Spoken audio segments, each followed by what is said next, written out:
রেকর্ডটা অন করে নিয়ে দেখো।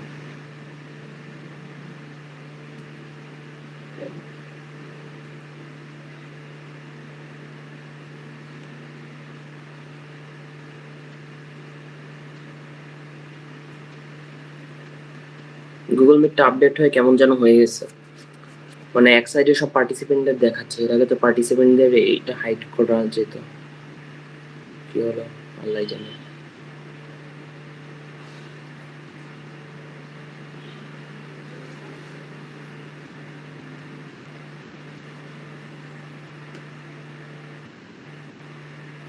এক সেকেন্ড একটু ট্রাই করে দেখি।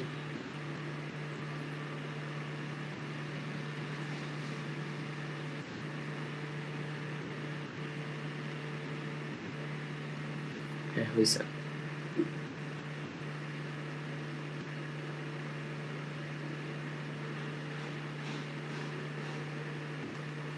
ওকে ঠিক আছে, আমরা শুরু করি।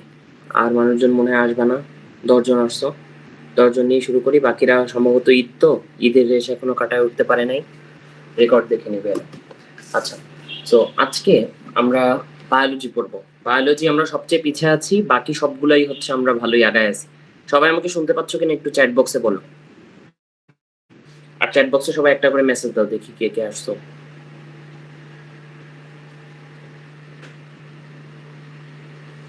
প্রণয় আসছো, লাস্ট উইকলিতে তুমি অনেক ভালো করছো, গুড জব। লাস্ট উইকলিটা একটু কঠিন করছিলাম, ইচ্ছা করেই কঠিন করছিলাম, সবগুলো এক্সাম সহজ নিলে ওভার কনফিডেন্ট হয়ে যাবে তোমরা, এজন্য। বাট এতে তোমরা অনেক ভালো করছো। স্পেশালি আমি ফিজিক্সের যে কোশ্চেনগুলো করছি এগুলো ভাবছিলাম যে কেউই পারবা না, বেশিরভাগ সিলেবাসের বাইরে ছিল, এগুলো নিয়ে টেনশন করার কিছু নাই, এগুলো আসবে না। এখন ভাবছিলাম কেউ পারবা না, বাট অনেকেই পারছো, এটা হচ্ছে আমাকে সারপ্রাইজ করছে। ঠিক আছে, সালে আসছো, বসো, সাউন্ড শোনা যাচ্ছে, ঠিক আছে। আচ্ছা ওকে, তাহলে আমরা শুরু করি। তোমরা কোনো মুহূর্তে সাউন্ড না শুনতে পেলে বা যদি সাউন্ড ক্র্যাক করে তাহলে আমাকে বইলো। হ্যাঁ রাশিদ আসতো, গুড। দেখো আজকে আমরা পড়বো হচ্ছে দুইটা চ্যাপ্টার, এসএসসি বায়োলজি চ্যাপ্টার 2 আর চ্যাপ্টার 3। আমরা চ্যাপ্টার 1 এর যে ভিডিওটা দিছিলাম ওইটা আশা করি সবাই দেখছো, এন্ড ওইটার উপরে এক্সাম হইছে, একটা উইকলিও হইছে, আশা করি ওইটা সবাই ভালো করে পড়ছো। ঠিক আছে, ওইটা কোনো চ্যাপ্টার না, ওইটা একদমই সহজ। চ্যাপ্টার 2 এবং 3 হচ্ছে গুরুত্বপূর্ণ দুইটা চ্যাপ্টার, যেটা আমাদের অ্যাডমিশনের জন্য লাগবে। এখন অ্যাডমিশনের জন্য বায়োলজি পড়া সবচেয়ে সহজ একটা ব্যাপার। কেন সহজ? এর কারণ হচ্ছে বায়োলজি থেকে যে কোশ্চেনগুলো আসে এগুলো কোনো পেঁচায় না, বই থেকে হুবহু তুলে দেয়। এক, 2 নাম্বার কথা হচ্ছে বায়োলজি আমাদের এসএসসি তে সিকিউর জন্য যে বায়োলজি পড়তে হইতো, এটার জন্য আমাদের অনেক ব্যাখ্যা বিশ্লেষণ পড়া লাগতো, চিত্র আঁকা জানা লাগতো, চিত্রের মধ্যে লেভেলিং করা লাগতো। ঠিক আছে, কিন্তু এখন আমাদের কিছুই করা লাগবে না এইসব, আমাদের শুধুমাত্র ইনফরমেটিভ জিনিসগুলো মনে রাখতে হবে। ইনফরমেটিভ জিনিসগুলো মনে রাখলেই হয়ে যাবে। সলভ করাবো, হ্যাঁ সলভ করাবো না, সময় পেলে দেখি ওই উইকের কোন দিন অফ আছে, প্রত্যেকদিন তো ক্লাস আছে, দেখি কবে করানো যায়, ছুটির দিনটা করাতে পারি। আচ্ছা, সো বায়োলজি আমাদের শুধুমাত্র ইনফরমেটিভ জিনিসগুলো মনে রাখতে হবে, ঠিক আছে, বাকি আর কিছুই তেমন মনে রাখতে হবে না। সো ইনফরমেটিভ জিনিসগুলো পড়বো তাইলেই শেষ। সো এই ক্লাসগুলোর উদ্দেশ্য কি, এগুলো তোমাদের দেখায় দেওয়া যে বইয়ের কোন কোন জায়গা থেকে কোশ্চেন আসে, কোন কোন জায়গাটা তোমাকে পড়তে হয় ভালো করে। ঠিক আছে, এই জিনিসটা দেখায় দেওয়া এবং তোমাকে একটা ভালো একটা রিভিশনের জন্য তৈরি করে দেওয়া। তোমাদের পড়া জিনিস তোমাদের রিভাইজ করতে অনেক বোরিং লাগবে, আমি একবার রিভাইজ করে দেওয়া যাতে তোমাদের রিভাইজ করতে পরে ভালো লাগে। ঠিক আছে, আচ্ছা, সো আমরা শুরু করব SSC biology chapter 2 cell and tissue, জীবকোষ ও টিস্যু, এই চ্যাপ্টারটা দিয়ে। ঠিক আছে, এটাতে আমরা কথাবার্তা শুরু করব। সো এটার জন্য আমি আলাদা করে স্লাইড বানাই নাই, যেহেতু বায়োলজি আমার নিজের সাবজেক্ট, আমি নিজের মতো করে পড়াবো, এজন্য। দেখো, সো আমরা প্রথমে একটু জানি যে সেল কাকে বলে। ঠিক আছে, সেল কাকে বলে? আচ্ছা, সেলের একটা সেল হইতে হইলে কোনো কিছু বা একটা কোষ হইতে হইলে কোনো কিছুর মধ্যে দুইটা এসেনশিয়াল বৈশিষ্ট্য থাকা লাগবে, এই দুইটা থাকতেই হবে, তাহলেই একটা জিনিসকে আমরা সেল বলতে পারবো। 1 নাম্বার বৈশিষ্ট্য হচ্ছে এটাকে হইতে হবে structural and functional unit, structural and functional unit, যেটাকে তোমাদের বইয়ে লিখছে যে গঠন এবং কার্যকলাপের একক, গঠন ও কার্যকলাপের একক। ঠিক আছে, এবং 2 নাম্বার যে বৈশিষ্ট্যটা একটা সেলের মধ্যে থাকতে হবে সেটা হচ্ছে অন্য কোনো সজীব মাধ্যম ছাড়াই রেপ্লিকেট করার ক্ষমতা। ঠিক আছে, অন্য কোনো সজীব মাধ্যম ছাড়া রেপ্লিকেট করার ক্ষমতা। তোমরা যা শুনো এবং দেখো তাহলে তোমাদের বেসিক ক্লিয়ার হয়ে যাবে।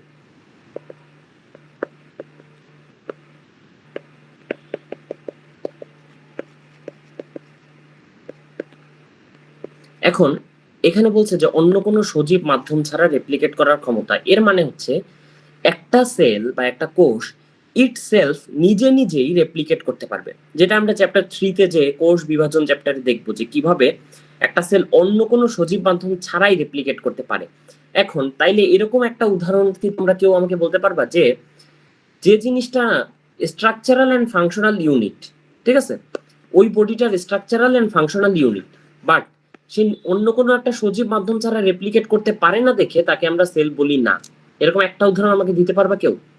যে এরকম একটা জিনিস যেটা প্রথম যে শর্ত এটাকে স্যাটিসফাই করে বাট সেকেন্ড শর্তটাকে স্যাটিসফাই করে না, এই জন্য এটাকে আমরা সেল বলতে পারি না। কেউ বলতে পারবা? বলো। এরকম একটা উদাহরণ হচ্ছে, কেউ মনে হয় পারবা না, এরকম একটা উদাহরণের নাম হচ্ছে ভাইরাস।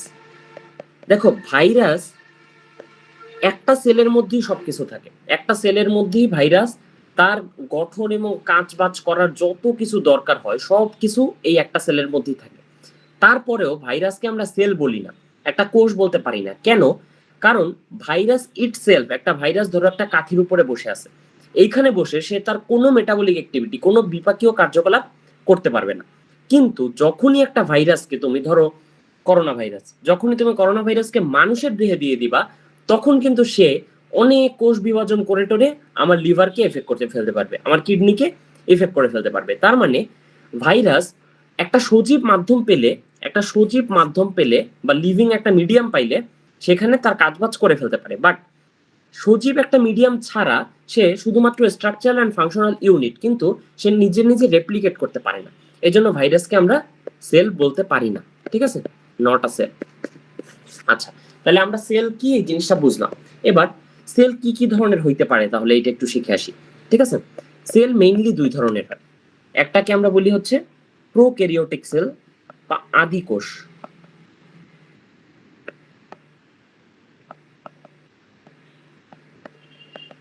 আর একটাকে বলি আমরা ইউক্যারিওটিক সেল বা প্রকৃত কোষ।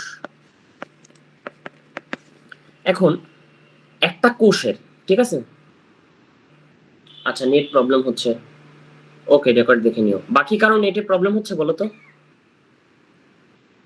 নেটে প্রবলেম হলে আমাকে একটু জানাও। এমন হতে পারে যে আমার নেটে প্রবলেম, আমি তাহলে অন্য একটা কানেকশন দিব, মানে আজকে ওয়াইফাই থেকে ক্লাস নিচ্ছি তো, নরমালি আমি ডাটা থেকে নিই। কারণ নেটে প্রবলেম হলে আমাকে একটু বললো।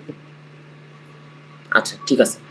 সো আমরা একটা সেলের মেইনলি, একটা সেল যে নিয়ন্ত্রণ করে, যে একটা সেলের যে মেইন কম্পোনেন্ট, সেই জিনিসটাকে আমরা বলি হচ্ছে নিউক্লিয়াস, ঠিক আছে। একটা সেলের মেইন কম্পোনেন্টটাকে আমরা বলি হচ্ছে নিউক্লিয়াস। নিউক্লিয়াস কি আমরা এই চ্যাপ্টারেই পড়বো সুন্দর করে। সো ইউক্যারিওটিক সেল বা প্রকৃত কোষই হচ্ছে সেই প্রাণী, সরি সেই সেল, যে সেলের মধ্যে সুন্দর সুগঠিত একটা নিউক্লিয়াস থাকে, ঠিক আছে। রেমাল কিছু বলবা? হ্যান্ড রেজ করছো, বললে বলে ফেলবা, অল্প কয়েকজন আছে মাইক অন করে বলে ফেলবা, প্যারা নেই। সো যে সেলের মধ্যে সুন্দর সুগঠিত একটা নিউক্লিয়াস আছে সেই সেলটাকে আমরা বলি ইউক্যারিওটিক সেল। আর যে সেলের মধ্যে হয়তোবা কোনোই নিউক্লিয়াস নাই, অথবা নিউক্লিয়াস থাকলেও নিউক্লিয়াসের কয়েকটা পার্ট আছে, আংশিক ভাঙা কিছু টুকরা আছে, অথবা নিউক্লিয়াসটা থাকলেও এটা সুন্দর করে বাইরে থেকে বাউন্ডারি দেওয়া নাই নিউক্লিয়াসে, এরকম কোন সেলকে আমরা বলি হচ্ছে প্রোক্যারিওটিক সেল। এটা হচ্ছে in short prokaryotic cell and eukaryotic cell. এখন নিউক্লিয়াস হচ্ছে একটা আবরণীযুক্ত একটা অঙ্গাণু, অর্থাৎ মেমব্রেনাস অর্গানেলি, ঠিক আছে। যে সেলের মধ্যে মেইন যেটা মেমব্রেনাস অর্গানেলি ওইটাই নাই, ওই সেলের মধ্যে অন্যান্য মেমব্রেনাস অর্গানেলিও থাকবে না, ঠিক আছে। সো আদি কোষে দেখবা তোমরা যে এটার মধ্যে কোনো প্লাস্টিক, কোনো ভালো করে প্লাস্টিড নাই, দেখবা যে এটার মধ্যে মাইটোকন্ড্রিয়া নাই, এছাড়া দেখবা যে এটার মধ্যে অন্য যতগুলা মেমব্রেনাস অর্গানেলি আছে এইগুলা কোনোগুলা নাই, বাট ইউক্যারিওটিক সেলে এই সবগুলো আছে, ঠিক আছে। এটা হচ্ছে মোটামুটি ইউক্যারিওটিক সেল এবং প্রোক্যারিওটিক সেলের বর্ণনা। আদিকোষী প্রকৃত কোষ কোথায় থাকে আমরা জানি, ধরো মানুষ সহ যত উন্নত প্রাণী এবং উদ্ভিদ আছে এই সব আর দেহকোষের যে সেলগুলা অথবা জনন কোষের যে সেলগুলা এগুলো সব হচ্ছে ইউক্যারিওটিক সেল, এবং মেইনলি প্রোটোজোয়া, ব্যাকটেরিয়া এইসব জায়গায় ইউক্যারিওটিক সেল থাকে, প্রোক্যারিওটিক সেল থাকে। এই উদাহরণগুলো জানবা। বায়োলজিতে তিনটা জিনিস জানলে তোমার আর কিছু জানা লাগে না। এক নম্বর হচ্ছে এক্সাম্পল, দুই নম্বর হচ্ছে ব্যতিক্রম, ঠিক আছে, ব্যতিক্রমকে কি বলবো, ব্যতিক্রমই বলি, আর তিন নম্বরে হচ্ছে মেকানিজম। এখানে মেকানিজম লাগবে না, এখানে তোমরা এই দুইটা জিনিস জানলে এনডিসি এডমিশনের জন্য এই দুইটা জিনিস জানলে দেখবা সবকিছু কমন, এক্সাম্পল আর ব্যতিক্রম, ঠিক আছে। যেখানে এক্সাম্পল দেখবা পড়ে ফেলবা, যেখানে ব্যতিক্রম দেখবা পড়ে ফেলবা। আচ্ছা, এখন আমরা সেলের মধ্যে কি কি আছে এটার মধ্যে চলে যাই। ধরো একটা সেলের ছবি দেখাই তোমাদের, এই হচ্ছে একটা সেল, ঠিক আছে। এখন এই সেলের এই যে সবার বাইরে যে জিনিসটা আছে এটা থেকে আমরা পড়া শুরু করব, ঠিক আছে। এই বাইরের জিনিসটা থেকে আমরা পড়া শুরু করব। এই বাইরের জিনিসটাকে আমরা বলি হচ্ছে কোষ প্রাচীর বা সেল ওয়াল, ঠিক আছে। আমরা একটা বাড়ি বানাইছি, ধরো এই সেলটা হচ্ছে আমাদের একটা বাড়ি। এখন এই বাড়ির বাইরে যদি আমি একটা সুন্দর করে ওয়াল না দিয়ে দেই তাহলে কি হবে বলো তো? বাইরে থেকে চোর আসবে না? বাইরে থেকে চোর আসতে পারে, অথবা ঘরের মধ্যে ছোট বাচ্চা কাচ্চা আছে এগুলো বাইরে বের হয়ে যেতে পারে। এই জন্য আমরা সুন্দর করে বাড়ি বানাইলে একটা ওয়াল দিতে চাই। সো এই সেল ওয়ালটা আমরা সবার আগে পড়বো, ঠিক আছে। আমরা পড়বো হচ্ছে সেল ওয়াল।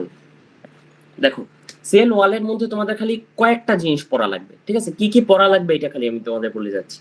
কয়েকটা জিনিস পড়া লাগবে। এক নম্বর হচ্ছে নর্মাল একটা সেল ওয়াল কি দিয়ে তৈরি হয়, নর্মাল একটা কোষ প্রাচীর কি দিয়ে তৈরি হয়।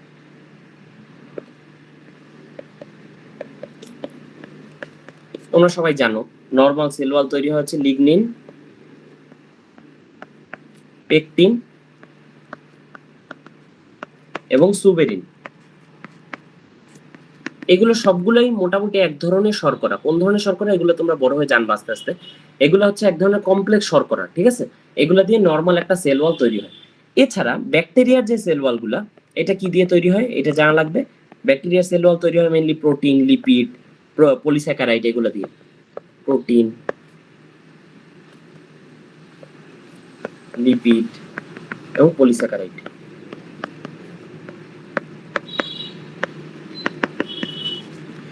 এবং ছত্রাক বা ফাঙ্গাসের সেল ওয়াল কি দিয়ে তৈরি হয়? ছত্রাক বা ফাঙ্গাসের সেল ওয়াল এটা তৈরি হচ্ছে কাইটিন দ্বারা। এই যে জিনিসটা আছে না, এই কয়টা কথা এগুলো তোমাদের কেন বইয়ের মধ্যে আছে স্টিল আমি তোমাদের লিখে লিখে পড়াচ্ছি, এর কারণ হচ্ছে এইগুলোর মধ্যে থেকেই কোশ্চেন আসবে। আমি যা যা ক্লাসে বলতেছি না একদম পরীক্ষার হলে যেয়ে দেখবা যে একদম এগুলোর মধ্যে থেকে কোশ্চেন আসছে। তুমি বই কখনো পড়ো নাই, তাও তুমি জাস্ট আমার ক্লাস লেকচারটা দেখছো, তাও দেখবা যে তোমার এটার মধ্যে থেকে কমন চলে আসছে, বুঝছো। তখন আমি গ্রুপে বলবো যে দেখো এই জিনিসটা আমি ক্লাসে এখানে পড়াইছি। তারপরে যদি কেউ না পারো তখন তার খবর আছে, ঠিক আছে। আচ্ছা, সো এইখান থেকে মূলত এইটা জানা লাগবে। আর একটা জিনিস জানা লাগবে, দেখো ধরো এই একটা সেল, ঠিক আছে। এই একটা সেলের বাইরে একটা ওয়াল, এই একটা সেল, এটার বাইরে একটা ওয়াল। ধরো এইটা হচ্ছে মেয়ের বাবার বাড়ি। এখন মেয়ের বাবা চায় যে মেয়ের বিয়ের পরেও মেয়ের সাথে তার সম্পর্কটা ভালো থাকুক। অনেক বাবা চায় না মেয়েকে দূরে বিয়ে টিয়ে দিতে চায় না, সে ধরো এই পাশের বাসায় মেয়েকে বিয়ে দিছে। বিয়ে দিলে কি হবে যে এই বাসার সাথে এই বাসার একটা কানেকশন থাকবে, ঠিক আছে, যাতে মেয়ের সাথে মেয়ের বাবা কথাবার্তা বলতে পারে, ঠিক আছে। এই জন্য এরকম একটা কানেকশন থাকে বিভিন্ন সেলের মধ্যে। ধরো যতগুলো সেল আছে সবগুলোর সেল ওয়ালের মধ্যে একটা কানেকশন থাকে। এই কানেকশনটাকে আমরা বলি হচ্ছে প্লাজমোডেজমাটা, ঠিক আছে। প্লাজমোডেজমাটা, এটা মনে রাখবা। তাহলে প্লাজমোডেজমাটা কি? কানেকশন বিটুইন সেল ওয়ালস, ঠিক আছে। দুইটা সেলের ওয়ালের মধ্যে যে কানেকশন এটাকে আমরা বলি হচ্ছে প্লাজমোডেজমাটা। এইটুকু যা জানবা এখানে তাহলে চলবে। আচ্ছা, এখন দেখো আমরা পড়ে ফেলছি যে বাইরের ওয়ালটা কেমন হবে আমাদের বাসার। এখন বাসার মধ্যের পরিবেশ সম্পর্কে আমাদের আস্তে আস্তে পড়তে হবে, ঠিক আছে। বাসার মধ্যে ধরো এই একটা সেল না, এই একটা সেল, এই সেলের এই যে সেল ওয়ালটা আছে এই সেলের ওয়ালটা সরাই নিলে এবং মধ্যে আছে কি সবচেয়ে মধ্যে মেইন যে জিনিসটা আছে এটা হচ্ছে নিউক্লিয়াস, তাই না। এই নিউক্লিয়াসটা সরাই নিলাম। নিউক্লিয়াসটা সরাই নেওয়ার পরে আর কি থাকবে? ধরো এই একটা জিনিস আছে গলগি বডি, এটা সরাই নিলাম। এই একটা জিনিস আছে প্লাস্টিড, সরাই নিলাম। একটা জিনিস আছে এন্ডোপ্লাজমিক রেটিকুলাম, সরাই নিলাম। এই আছে ধরো মাইটোকন্ড্রিয়া, সরাই নিলাম। অর্থাৎ সেলের মধ্যে নিউক্লিয়াস এবং অন্যান্য অর্গানিলিগুলো সরাই নিলাম, ঠিক আছে? অন্যান্য অর্গানিলিগুলো সরাই নিলাম এবং সেল ওয়ালটা সরাই নিলাম। এরপর বাসার মধ্যে যে জিনিসগুলো থাকবে, পড়ে থাকবে, ঠিক আছে? এখানে দেখতেছো এই যে পানি পানি যে জিনিসটা, এই জিনিসটা পড়ে থাকবে। প্রাণী কোষের মধ্যে এই জিনিসটা পড়ে থাকবে, ঠিক আছে? এই জিনিসটাকে আমরা বলি হচ্ছে কোষ প্রোটোপ্লাজম, ঠিক আছে? এই জিনিসটাকে আমরা বলি হচ্ছে প্রোটোপ্লাজম।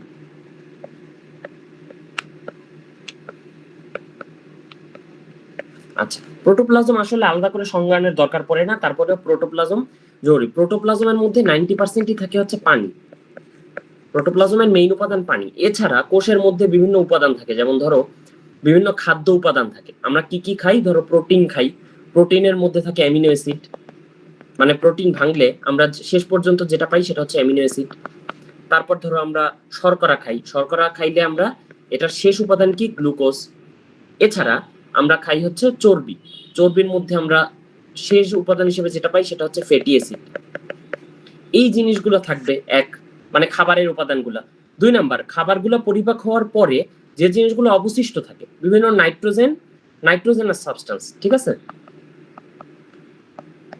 নাইট্রোজেনাস সাবস্টেন্স এগুলো থাকবে। তার বিভিন্ন গ্যাস থাকবে ডিজলভ অবস্থায়, ধরো অক্সিজেন, কার্বন ডাইঅক্সাইড, এইসব গ্যাস থাকবে। এছাড়া ধরো কোষের মধ্যে আরো বিভিন্ন উপাদান, এই জিনিসগুলো পানির মধ্যে 90% পানির মধ্যে ডিজলভ অবস্থায় প্রোটোপ্লাজমে থাকে, ঠিক আছে? আচ্ছা, আর প্রোটোপ্লাজমের মধ্যে বিভিন্ন যে অর্গানিলিগুলা, এগুলা পানিতে যেরকম ভাসে না বিভিন্ন জিনিস, এরকম ভাসতে থাকে। আচ্ছা, ভালো কথা। এখন এই প্রোটোপ্লাজমের যে বাইরের যে স্তরটা, এই যে প্রোটোপ্লাজম দেখতেছো, এই প্রোটোপ্লাজমের ধরো প্রাণী কোষে তো আর নাই, সেল ওয়াল নাই। প্রাণী কোষের বাইরে যে জিনিসটা আছে, এই জিনিসটা তাহলে কি? এই জিনিসটাও একটা ওয়ালের মতো বা এটাও একটা প্রাচীরের মতো। এটাকে আমরা বলি হচ্ছে প্লাজমা লেমা বা কোষ ঝিল্লি, ঠিক আছে? এইখানেও থাকে, এখানে প্রথমে থাকে সেল ওয়াল, এরপর ভিতরে যে জিনিসটা থাকে এই জিনিসটাকে আমরা বলি প্লাজমা লেমা বা কোষ ঝিল্লি। কোষ ঝিল্লি নিয়ে ইন্টারমিডিয়েটে এসে অনেক বড় পড়াশোনা আছে, ঠিক আছে? এখন অত বড় পড়াশোনা নাই, এখন যা জানবা যে প্লাজমা লেমা কি দিয়ে তৈরি? একটা জিনিস দিয়ে তৈরি যেটাকে আমরা বলি ফসফোলিপিড বাইলেয়ার। Phospholipid bilayer. কেন বাইলেয়ার? কারণ এটা 2টা ঝিল্লি আছে, দ্বিস্তরী, ঠিক আছে? দ্বিস্তরী, এই জন্য এটাকে আমরা বলছি বাইলেয়ার। আচ্ছা, ফসফোলিপিড দ্বারা তোমরা বুঝতেছো এটার মধ্যে আছে ফসফেট এবং আছে লিপিড, ঠিক আছে? ফসফেট আর লিপিড দিয়ে মেইনলি প্লাজমা লেমা তৈরি। গঠনটা মূলত কিছুটা এরকম দেখাই।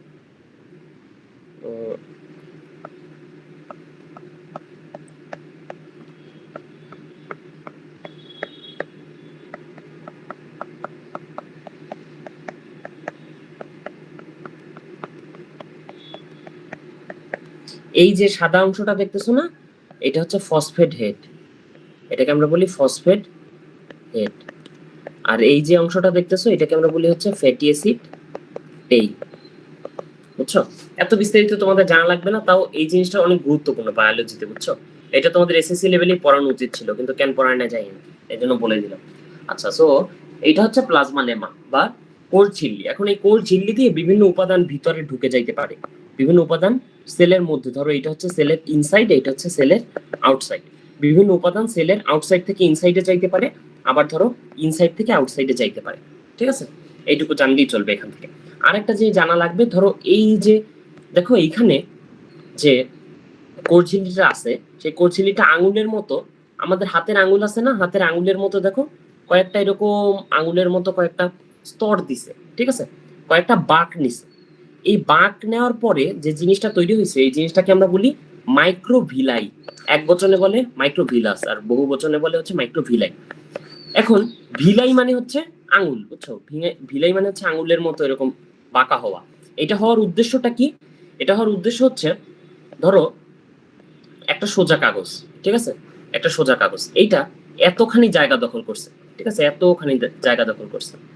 এই ধরো একটা সোজা কাগজ এতখানি জায়গা দখল করছে, বাট যখন আমি একটা অনেক বড় কাগজকে এরকম এরকম এরকম এরকম এরকম এরকম দিব, মানে ভাঁজ করব, ভাঁজ করার ফলে আমরা কি করতে পারবো? যে বিশাল লম্বা একটা কাগজকে অল্প একটু জায়গার মধ্যে রাখতে পারবো ভাঁজ করে, তাই না? আমরা ভাঁজ করলে আমাদের লাভ হয় কি, যে আমরা একটা বড় জিনিসকে ছোট জায়গার মধ্যে রাখতে পারি। এই মাইক্রো ভিলাই তৈরির উদ্দেশ্য এইটা, যে বিশাল একটা সেল মেমব্রেনের সারফেস এরিয়াকে অল্প একটু জায়গার মধ্যে সংকুচিত করে রাখা হচ্ছে এই মাইক্রোভিলাইয়ের কাজ। ঠিক আছে, তাহলে এইভাবে আমরা কি করি, যে সেলের সারফেস এরিয়া বাড়াই। মাইক্রোভিলাই দিয়ে কি করি, সারফেস এরিয়া বাড়াই। মাইক্রো ভিলাইয়ের কাজ হচ্ছে সারফেস এরিয়া বাড়ানো। কেন সারফেস এরিয়া বাড়ানো লাগে এত বিস্তারিত পড়াবো না, তোমাদের মাথা নষ্ট হয়ে যাবে। এখন একটা জিনিস জাস্ট পড়াবো, যে এটা হচ্ছে মাইক্রো ভিলাই মানে ছোট বাক। এরকম ভিলাই বলতে আমাদের বডিতে একটা জিনিস আছে, ভিলাই। ভিলাই কোথায় থাকে বলতো? ভিলাই থাকে হচ্ছে আমাদের শরীরের ক্ষুদ্রান্ত্রে বা স্মল ইন্টেস্টাইনে। ঠিক আছে, ক্ষুদ্রান্ত্র বা স্মল ইন্টেস্টাইন। আর মাইক্রোভিলাই কোথায় থাকে? এটা থাকে হচ্ছে আমাদের সেল মেমব্রেনে। বুঝছো, সেল মেমব্রেন বা প্লাজমা লেমায়। এই উদাহরণটা খুব জরুরি এবং অবশ্যই মনে রাখো, যে ভিলাই কোথায় থাকে? থাকে হচ্ছে স্মল ইন্টেস্টাইনে। আর মাইক্রোভিলাই কোথায় থাকে? মাইক্রোভিলাই থাকে হচ্ছে আমাদের প্লাজমা লেমা বা কোষ ঝিল্লিতে। ঠিক আছে, এটা যাতে মনে থাকে। 4 জন থাকুক, ঈদের পরের ক্লাস তো, এই জন্য না 6 জন আছে, হ্যাঁ 4 জন আছে, সমস্যা নাই। সবাই মনে হয় রেকর্ড দেখবে। তো যারা আছো তারা ভালো করে বুঝে নাও, তাদের কোনো কোশ্চেন থাকলে করো, ভালো করে শিখে নাও। তোমরা ঈদের পরেও গরুর মাংস না খেয়ে ক্লাসে চলে আসছো দ্রুত, এটা এর জন্য তোমাদের অনেক ধন্যবাদ। আচ্ছা দেখো, সবাই অলমোস্ট এই ক্লাসটা পরে দেখবে, বাট ক্লাসটা অনেক গুরুত্বপূর্ণ, অনেক গুরুত্বপূর্ণ কথা বলতেছি, এগুলাই খেয়াল করো সবাই। আচ্ছা, সো আমরা আসলে প্লাজমা লেমাম বা কোষ ঝিল্লি পড়ে ফেলছি। এবার আমরা সাইটোপ্লাজমের মধ্যে কি কি অঙ্গাণু থাকে এটা একটু দেখে আসি। ঠিক আছে, এইটাই মেইনলি এই চ্যাপ্টারের পড়া। সো সাইটোপ্লাজমিক অর্গানেলস গুলা দেখি। সাইটোপ্লাজমের মধ্যে 2 ধরনের অঙ্গাণু থাকে। ঠিক আছে, একটাকে আমরা বলি হচ্ছে আবরণী যুক্ত অঙ্গাণু বা মেমব্রেনাস অর্গানিল। আর একটা হচ্ছে, বুঝতেই পারতেছো, যেটার আবরণী নাই, অর্থাৎ নন মেমব্রেনাস। বুঝছো? সো আমরা আগে মেমব্রেনাস পড়বো, এরপর নন মেমব্রেনাস পড়বো। মেমব্রেনাসের মধ্যে কি কি আছে, নন মেমব্রেনাসের মধ্যে কি কি আছে, ঠুটস্থ থাকতে হবে, শুধু এখন না, একদম এডমিশন, ইন্টারমিডিয়েটের এডমিশন পর্যন্ত, ভার্সিটি এডমিশন পর্যন্ত এই জিনিস তুমি কখনো ভুলতে পারবে না। বুঝছো, যেখানে তুমি ভর্তি পরীক্ষা দাও, যেখানে এই জিনিস এখন থেকে ইন্টারমিডিয়েট পর্যন্ত কখনো ভুলতে পারবে না। ফার্স্টলি এটার মধ্যে আছে এম দিয়ে শুরু, এখানেও এম দিয়ে শুরু। দেখো, মেমব্রেনাস, এম দিয়ে মাইটোকন্ড্রিয়া, মাইটোকন্ড্রিয়া। সেকেন্ডলি কি থাকে? প্লাস্টিড। এই প্লাস্টিড শুধুমাত্র উদ্ভিদ কোষে থাকে, প্রাণী কোষে থাকে না। ঠিক আছে, থার্ডলি কি থাকবে এটার মধ্যে? থার্ডলি থাকবে হচ্ছে গলগি বডি বা গলগি বস্তু। 4 নম্বরে কি থাকবে? থাকবে হচ্ছে এন্ডোপ্লাজমিক রেটিকুলাম, এন্ডোপ্লাজমিক রেটিকুলাম। 5 নম্বরে কি থাকবে? থাকবে হচ্ছে লাইসোজোম। আচ্ছা, এই হচ্ছে মেমব্রেনাস। আর নন মেমব্রেনাসের মধ্যে প্রথমে আছে সাইটোস্কেলিটন, তারপরে হচ্ছে রাইবোজোম, এবং তারপরে হচ্ছে সেন্ট্রোজোম। এইটা একদম ঠুটস্থ থাকা লাগবে। ঠিক আছে, একদম ঠুটস্থ। মেমব্রেনাস কোনটা, নন মেমব্রেনাস কোনটা। এমসিকিউ তে অবশ্যই এরকম একটা এমসিকিউ আসবে, যদি এমসিকিউ আসে ভর্তি পরীক্ষায়, যে নিচের কোনটি আবরণী যুক্ত অথবা নিচের কোনটি আবরণী বিহীন সাইটোপ্লাজমীয় অঙ্গাণু। ঠিক আছে, অবশ্যই আসবে। সো এটা সবার জানা লাগবে ভালো করে। আচ্ছা, এখন আমরা একটু মাইটোকন্ড্রিয়া নিয়ে পড়ি। মাইটোকন্ড্রিয়া তাহলে নিউক্লিয়াস কোনটা? নিউক্লিয়াসও অবশ্য মেমব্রেনাস, বুঝছো, কিন্তু নিউক্লিয়াসকে আমরা অঙ্গাণু বলি না নরমালি, এই জন্য নিউক্লিয়াসকে আলাদা করে পড়ি। ঠিক আছে, কারণ হচ্ছে আমি সাইটোপ্লাজমের সংজ্ঞা যখন তোমাকে পড়াইছিলাম তখন বলছিলাম যে নিউক্লিয়াস বাদে সেলের মধ্যে যা থাকে এটাই সাইটোপ্লাজম। তাহলে নিউক্লিয়াস বাদে যদি সাইটোপ্লাজম হয়, তখন যদি আমি তোমাকে বলি যে সাইটোপ্লাজমীয় অঙ্গাণু নিউক্লিয়াস, তাহলে কন্ট্রাডিক্টরি হয়ে যায় না? এই জন্য নিউক্লিয়াসকে আমরা আলাদা করে পড়ি আর এগুলো আলাদা করে পড়ি। বাট তুমি চাইলে বলতে পারবা ইন্টারমিডিয়েটে বা আরো হায়ার স্টাডিজে নিউক্লিয়াসকে একটা অঙ্গাণু হিসেবেই পড়ে। আচ্ছা, সো আমরা এখন পড়বো কি মাইটোকন্ড্রিয়া।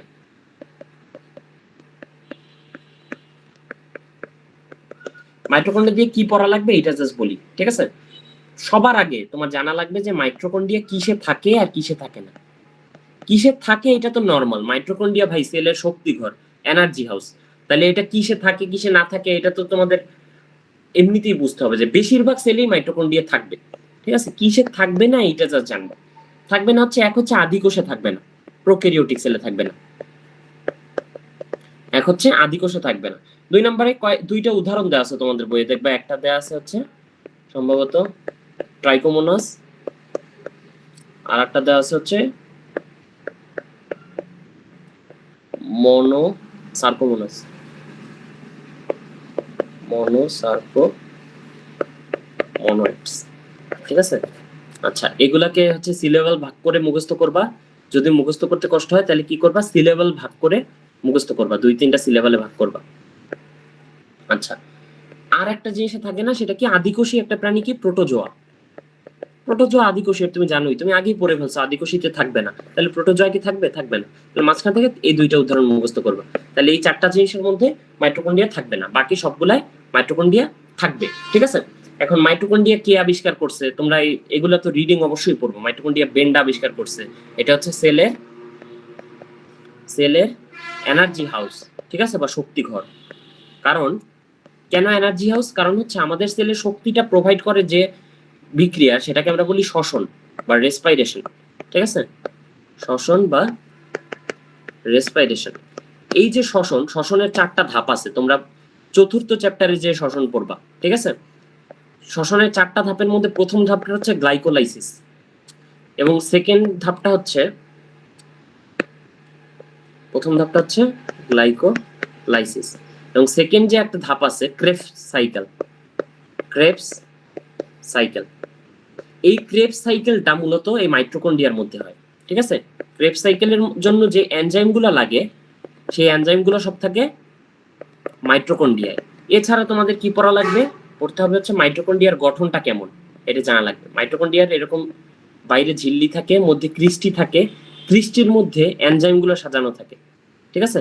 ক্রিস্টির মধ্যে এনজাইমগুলো সাজানো থাকে, এই গঠনটা পড়বা মাইটোকন্ড্রিয়ার। এবং মাঝখানে থাকে হচ্ছে ম্যাট্রিক্স, এটা একটু পড়বা। এছাড়া আর কিছু পড়া লাগবে না মাইটোকন্ড্রিয়া। সবচেয়ে গুরুত্ব দিয়ে যে অর্গানু পড়বা সেটা হচ্ছে মাইটোকন্ড্রিয়া, এটা সবচেয়ে গুরুত্ব দিয়ে পড়তে হবে। আচ্ছা, আশা করি বুঝছো কি কি পড়বা এখানে। আচ্ছা, এরপরে কি পড়বা হচ্ছে প্লাস্টিড। শুধুমাত্র উদ্ভিদ কোষে থাকবে, প্রাণী কোষে থাকবে না, ঠিক আছে? দাঁড়াও, ক্লাসে কি আছে আমি একবার দেখে নিই। জাবের আসো, প্রণয় আসো, আর সালে আসো। আচ্ছা, গুড বয়। আচ্ছা, প্লাস্টিডের কি পড়বা, সবার আগে পড়বা গঠন। দেখো, আমাদের অ্যাডমিশনের জন্য চিত্র লাগতেছে না, কারণ চিত্র আসবে না অ্যাডমিশনে, কিন্তু তুমি চিত্রটা দেখে দেখেই বায়োলজি পড়বা, কারণ বায়োলজি পড়ার টেকনিকই হচ্ছে চিত্র দেখে পড়া। যে জিনিসটা তুমি বাস্তব জীবনে কোনোদিন দেখো নাই, প্লাস্টিড, যে জিনিসটা তুমি জীবনে কোনোদিন দেখো না, মাইটোকন্ড্রিয়া, এটা তুমি যে চিত্রও না দেখো, তাহলে তোমার পড়াটা কখনোই বেসিক ক্লিয়ার করে পড়া হবে না, বুঝছো? সো অলওয়েজ বায়োলজি পড়বা চিত্র দেখে। এখানে তুমি কি পড়বা, যে এখানে এনজাইম গুলো কোথায় থাকে, একজন আমাকে বলো তো, যে প্লাস্টিডের মধ্যে এনজাইম গুলো কই থাকে, বলতে পারবা? জাবের বলো।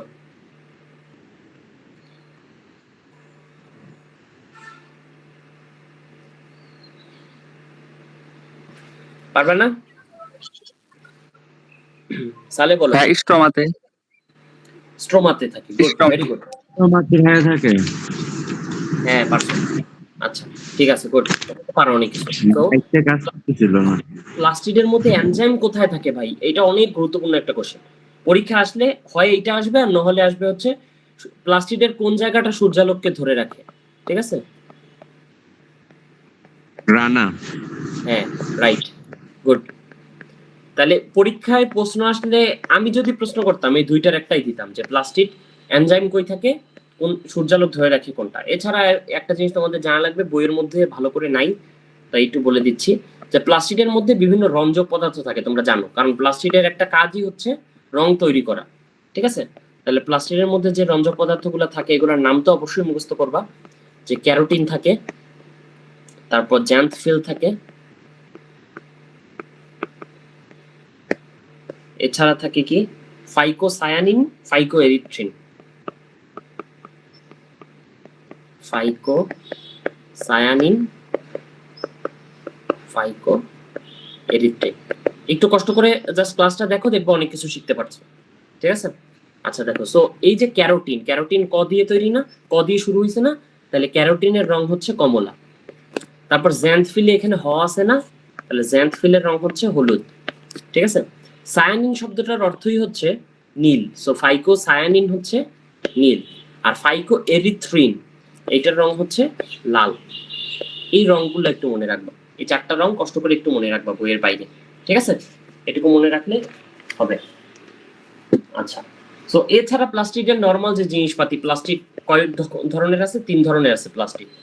একটা হচ্ছে ক্লোরোপ্লাস্ট, ক্লোরোপ্লাস্ট। তাহলে ক্লোরোপ্লাস্টের কালার কি হবে? অবশ্যই সবুজ হবে, কারণ এটার মধ্যে ক্লোরোফিল আছে দেখি এটার নাম ক্লোরোপ্লাস্ট। তাহলে এটার মেইন কাজ কি? ক্লোরোফিল দিয়ে মানুষ কি করে, সরি একটা গাছ কি করে, মানুষের তো থাকে না, গাছ ক্লোরোফিল দিয়ে সালোক সংশ্লেষণ করে। তাহলে ক্লোরোপ্লাস্টের কাজ হচ্ছে সালোক সংশ্লেষণ করা, তাহলে এটার কালার হবে সবুজ। তারপর ক্রোমোপ্লাস্ট, ক্রোমোপ্লাস্ট, ক্রোম শব্দের অর্থ হচ্ছে গুগল ক্রোমের তোমরা লোগো দেখছো? দাঁড়াও দেখাই, গেল কই, এই দেখো এই গুগল ক্রোমের লোগো, এই কর্নারে দেখতেছো? এটার মধ্যে দেখো সবুজ রং, লাল রং, নীল রং, হলুদ রং, অনেকগুলো কালার আছে না?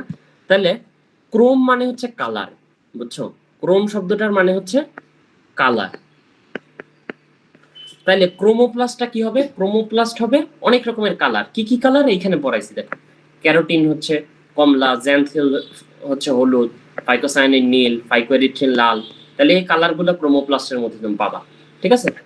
ক্লোরোপ্লাস্ট, ক্রোমোপ্লাস্ট, আর একটা জিনিস তুমি কি পাবা? Leucoplast, leucoplast.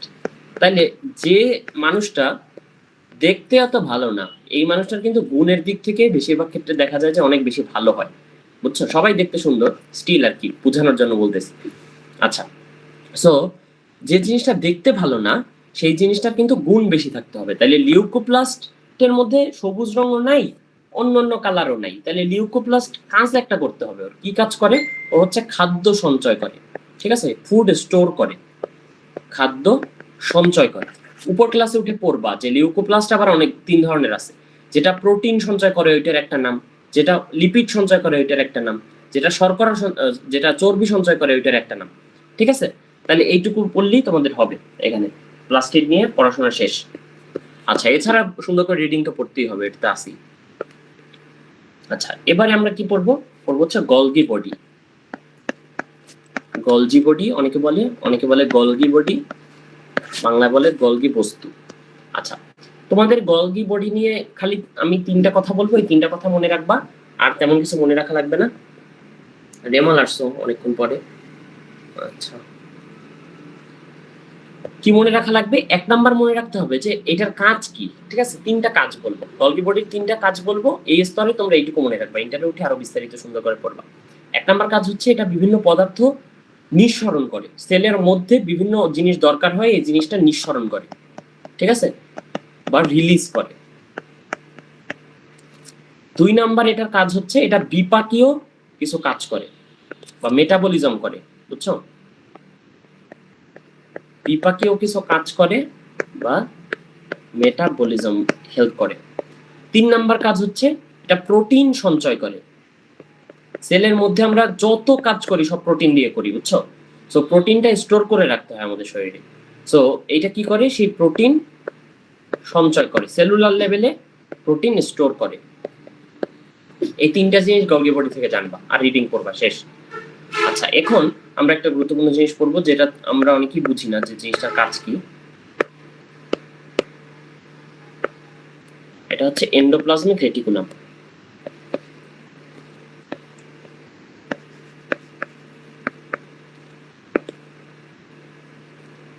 এন্ডোপ্লাজমিক রেটিকুলাম বা এন্ডোপ্লাজমিক জালিকা। সো এই যে এন্ডোপ্লাজমিক রেটিকুলামটা আছে,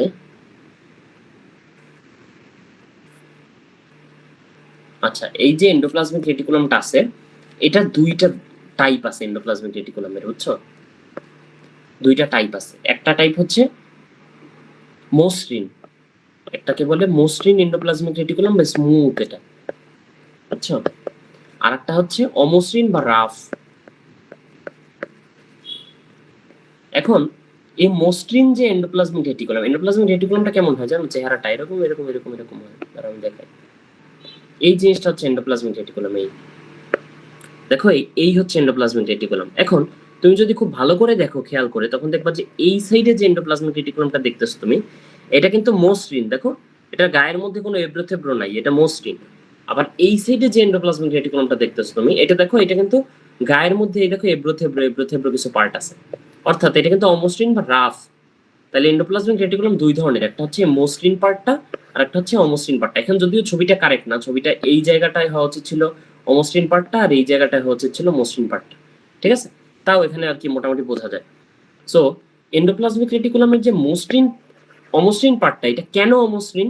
কারণ এটার গায়ে রাইবোজোম লেগে থাকে। ওই যে গায়ে ছোট ছোট জিনিস দেখতেছো না, ছোট ছোট এই জিনিসগুলো দেখতেছো না, এগুলো হচ্ছে রাইবোজোম, বুঝছো? এগুলো হচ্ছে রাইবোজোম। তাহলে যেটার গায়ে রাইবোজোম লেগে থাকে সেইটা হচ্ছে অমসৃণ। গায়ে রাইবোজোম লেগে থাকে। আচ্ছা, সো একটার গায়ে রাইবোজোম লেগে থাকে আর একটা গায়ে রাইবোজোম লেগে থাকে না। এখন তোমাকে একটা কথা বলি, সবসময় মনে রাখবা যে রাইবোজোমের একটাই কাজ। কি কাজ? প্রোটিন তৈরি করা। রাইবোজোমের একটাই কাজ। কি কাজ? প্রোটিন তৈরি করা। তাইলে এন্ডোপ্লাজমিক রেটিকুলাম যেটা রাফ, সেইটার কাজ কি হবে? এটার কাজ হবে প্রোটিন তৈরি করা বা প্রোটিন সিনথেসিস, ঠিক আছে? প্রোটিন তৈরি করা। আর যে বেচারার গায়ে রাইবোজোম নাই, সে কি প্রোটিন তৈরি করতে পারবে? কোনোভাবে না। কারণ রাইবোজোম একমাত্র সেলের মধ্যে একজনই তৈরি করে, প্রোটিন সেলের মধ্যে একজনই তৈরি করে, তার নাম রাইবোজোম, ঠিক আছে? তাহলে সে কি করবে? সে প্রোটিনকে ট্রান্সফার করবে, ঠিক আছে? প্রোটিন ট্রান্সফরমেশন করবে, সে ট্রান্সফরমেশন বা পরিবহন করবে, প্রোটিন পরিবহন করবে। এইটুকুই তোমাদের এন্ডোপ্লাজমিক রেটিকুলাম নিয়ে জানা, ঠিক আছে? এছাড়া তেমন কিছু জানা লাগবে না, রিডিং করবা। আচ্ছা, এছাড়া এখন আমরা অলমোস্ট শেষের দিকে চলে আসছি। ওই যে মেমব্রেনাস অর্গানেলির, সেটা হচ্ছে লাইসো প্লাস জোম। জোম শব্দের অর্থ হচ্ছে বডি, ঠিক আছে? জোম শব্দের অর্থ হচ্ছে বডি বা কোনো একটা বস্তু, ঠিক আছে? আর লাইসো শব্দটা আসছে হচ্ছে লাইসিস থেকে। লাইসিস মানে হচ্ছে কেটে ফেলা বা ভেঙে ফেলা, ঠিক আছে? ভেঙে ফেলা। তাইলে যে বস্তুটা কোনো কিছুকে ভেঙে ফেলে, কোনো কিছুকে কেটে ফেলে, সেই বস্তুটার নামই আমরা রাখছি হচ্ছে লাইসোজোম। লাইসোজোমের মধ্যে কি থাকে? এটার মধ্যে মেইনলি থাকে হচ্ছে এনজাইম। এনজাইম দিয়ে সে যে কোনো কিছুকে কেটে বা ভেঙে ফেলতে পারে, ঠিক আছে? এখন কেন কেটে বা ভেঙে ফেলার দরকার হয়? দুই সময় আমাদের কেটে বা ভেঙে ফেলার দরকার হয়, দুইটা টাইপে। ফার্স্ট অফ অল, ধরো আমাদের সেলের মধ্যে কোনো একটা জীবাণু আসছে, ঠিক আছে? কোনো একটা জীবাণু, এই অনেক খারাপ জীবাণু, ঠিক আছে? ও একটা জীবাণু। সো এই জীবাণুটাকে আমার কি করতে হবে? এই জীবাণুটাকে আমার মারতে হবে। তখন লাইসোজোম কি করে? তার এই যে এনজাইমগুলা, সেই এনজাইমগুলো সে রিলিজ করে দেয় এটার উপরে। এটার উপর রিলিজ করলে সেই জীবাণুটা মরে যায়, ঠিক আছে? দুই নাম্বার কথা, অনেক সময় এমন হইতে পারে যে আমার শরীরের মধ্যে কোনো একটা অঙ্গাণু বা সেলের মধ্যে কোনো একটা অঙ্গাণু খারাপ হয়ে গেছে, ঠিক আছে? নষ্ট হয়ে গেছে বা কাজ করতেছে না। এখন যেটা কাজ করতেছে না সেটাকে রিমুভ করতে হবে না? যেটা কাজ করতেছে না সেটাকে আমরা রিমুভ করব। সেই রিমুভ করার জন্য তখন কে আসে? এই লাইসোজোম এনজাইম রিলিজ করে এবং এনজাইমের মাধ্যমে এই অঙ্গাণুটা মরে যায়। ধরো একটা উদাহরণ দেই, সুন্দর করে বুঝবা। আস্তে আস্তে পড়াচ্ছি, তোমরা বোর হইও না, কারণ যে জিনিসগুলো পড়াচ্ছি অনেক জরুরি কথা এগুলা। এই জিনিসগুলো, এই বেসিকগুলো এখন ক্লিয়ার হইলে ফিউচারে অনেক হেল্প হবে। ধরো আমার মুখের মধ্যে, ঠিক আছে? আমার মুখের মধ্যে আমি প্রত্যেকদিন কত রকম খাবার খাই। ধরো কিছু খাবার খাই ভালো, কিছু খাবার খাই অ্যাসিডিক, কিছু খাবার খাই ক্ষারীয়, কিছু খাবার খাই যেটা ক্যান্সার তৈরি করতে পারে, কিছু খাবার খাই যার মধ্যে প্রচন্ড জীবাণু আছে, কিছু শক্ত খাবার খাই, ধরো পেয়ারা, আবার কিছু গরম খাবার খাই, ধরো চা। তাহলে এই যে বিভিন্ন ধরনের খাবার আমি মুখের মধ্যে খাইতেছি প্রত্যেকটা দিন, আমার মুখের মধ্যে যে লাইনিং এপিথেলিয়াম আছে বা মুখের মধ্যে যে কোষগুলো আছে, এগুলা রেগুলার এই বিভিন্ন খাবারের সম্মুখীন হচ্ছে না?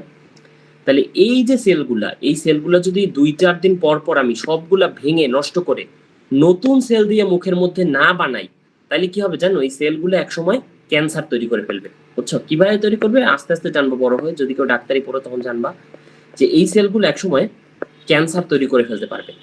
বুঝছো? সো আমাদের এই ক্যান্সার প্রিভেন্ট করার জন্য কি করতে হয়, যে এই লাইসোজোম দিয়ে এই সেলগুলোকে 3-4 দিন পর পরই ভেঙে ভেঙে আবার নতুন করে সবগুলো সেল তৈরি করা লাগে। বুঝছো? তাহলে এই কাজটা করে হচ্ছে লাইসোজোম। লাইসোজোম যখন একটা সেলকে ভেঙে ফেলে সম্পূর্ণ, তখন এই জিনিসটাকে বলে অটোলাইসিস। অটোলাইসিস তোমরা অনেকে জেনে থাকবা, ফেসবুক বা বিভিন্ন জায়গায় পড়ে থাকবা যে রোজা রাখলে আমাদের বডিতে অটোফ্যাগি হয়। বুঝছো? অটো ফ্যাগি হয়। এটা নিয়ে হচ্ছে জাপানি এক বিজ্ঞানী আছে ইউশিনোরি ওসুমি। সেই ইউশিনোরি ওসুমি এইটা নিয়ে গবেষণা করে নোবেল পুরস্কার পাইছিল 4-5 বছর আগে। ঠিক আছে? রোজা রাখলে এরকম আমাদের বডির সেলগুলা স্টার্ভড হয়ে এই সেলগুলা অটোলাইসিস হয়ে ভেঙে নতুন সেল দ্বারা রিপ্লেস হয়, ফলে আমাদের ক্যান্সারের ঝুঁকি কমে যায়। বুঝছো? সো আশা করি এটা সবাই বুঝছো। এছাড়া লাইসোজোমের যে টপিকটা রিডিং করে ফেলবে একবার সুন্দর করে। আচ্ছা, এর মাধ্যমে আমরা মেমব্রেনাস যে অর্গানেলিগুলো আছে আমাদের বডিতে, অর্থাৎ যে অর্গানেলিগুলো বিভিন্ন আবরণী দিয়ে তৈরি, এটা শেষ করলাম। এবার আমরা কি পড়বো? আমরা বলছিলাম নন মেমব্রেনাস বা আবরণী বিহীন যে অঙ্গাণুগুলো আছে, এই অঙ্গাণুগুলো পড়বো। ঠিক আছে? আচ্ছা, ওকে, আমাকে একজন একটু বলো যে আবরণী বিহীন কি কি আছে, দেখি মনে আছে কিনা। আমাকে সালে বলো তো আবরণী বিহীন কি কি আছে। কোষ কঙ্কাল, পরে রাইবোজোম আর সেন্ট্রোজোম। Centrosome, very good. ঠিক আছে, খুব ভালো মুখস্থ আছে। এইভাবে এই জিনিসগুলো মুখস্থ থাকতে হবে। ঠিক আছে? আচ্ছা, এখন দেখো আবরণী বিহীন আমরা পড়ছিলাম কোষ কঙ্কাল। তাহলে কোষ কঙ্কাল দিয়ে আমরা কি পড়বো? খালি নাম পড়বো, আর কিচ্ছু পড়া লাগবে না। ঠিক আছে? সরি, সাইটোস্কেলিটন, সাইটোপ্লাজম লিখছি।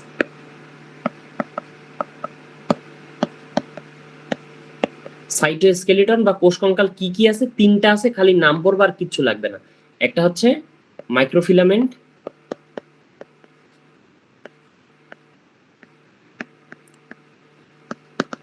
দুই নম্বরে হচ্ছে মাইক্রোটিউবিউলস,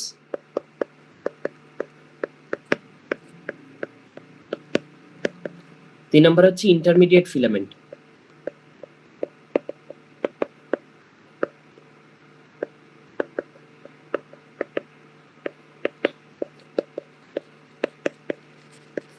তাহলে এই 3টা জাস্ট নাম পড়বা, আর কিচ্ছু লাগবে না। কোষ কঙ্কাল কি করে? মানুষের কঙ্কাল কি করে? কোষের গঠনটা ধরে রাখে, সেল যাতে একটা শেপ ধরে রাখতে পারে সেই শেপটা ধরে রাখে। তাহলে কোষ কঙ্কালের কাজও সেম। ঠিক আছে?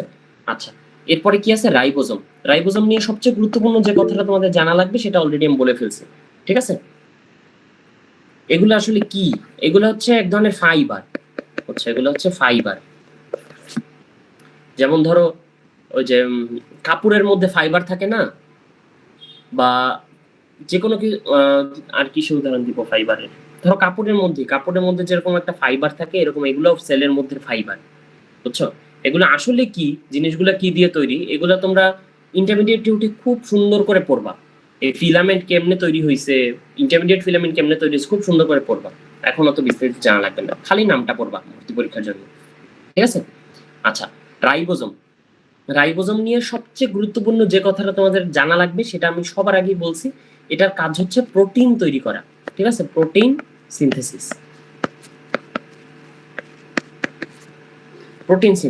এইটা জানা লাগবে। এখন রাইবোজোম অনেকগুলো সাব ইউনিট আছে। প্রাণী কোষে রাইবোজোম মূলত 2টা কথা তোমাদের এখানে গুরুত্বপূর্ণ, তোমাদের বইয়ে সম্ভবত ভালো করে নাই। প্রাণী কোষে রাইবোজোম হচ্ছে 80S।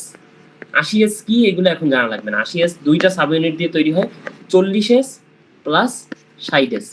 এখানে বললো না যে আমি ম্যাথ ভুল করছি, আসলে এরকম হয়। বুঝছো? এটা হচ্ছে বায়োলজির ম্যাথ, বায়োলজির ম্যাথের সাথে আসল ম্যাথ মিলবে না।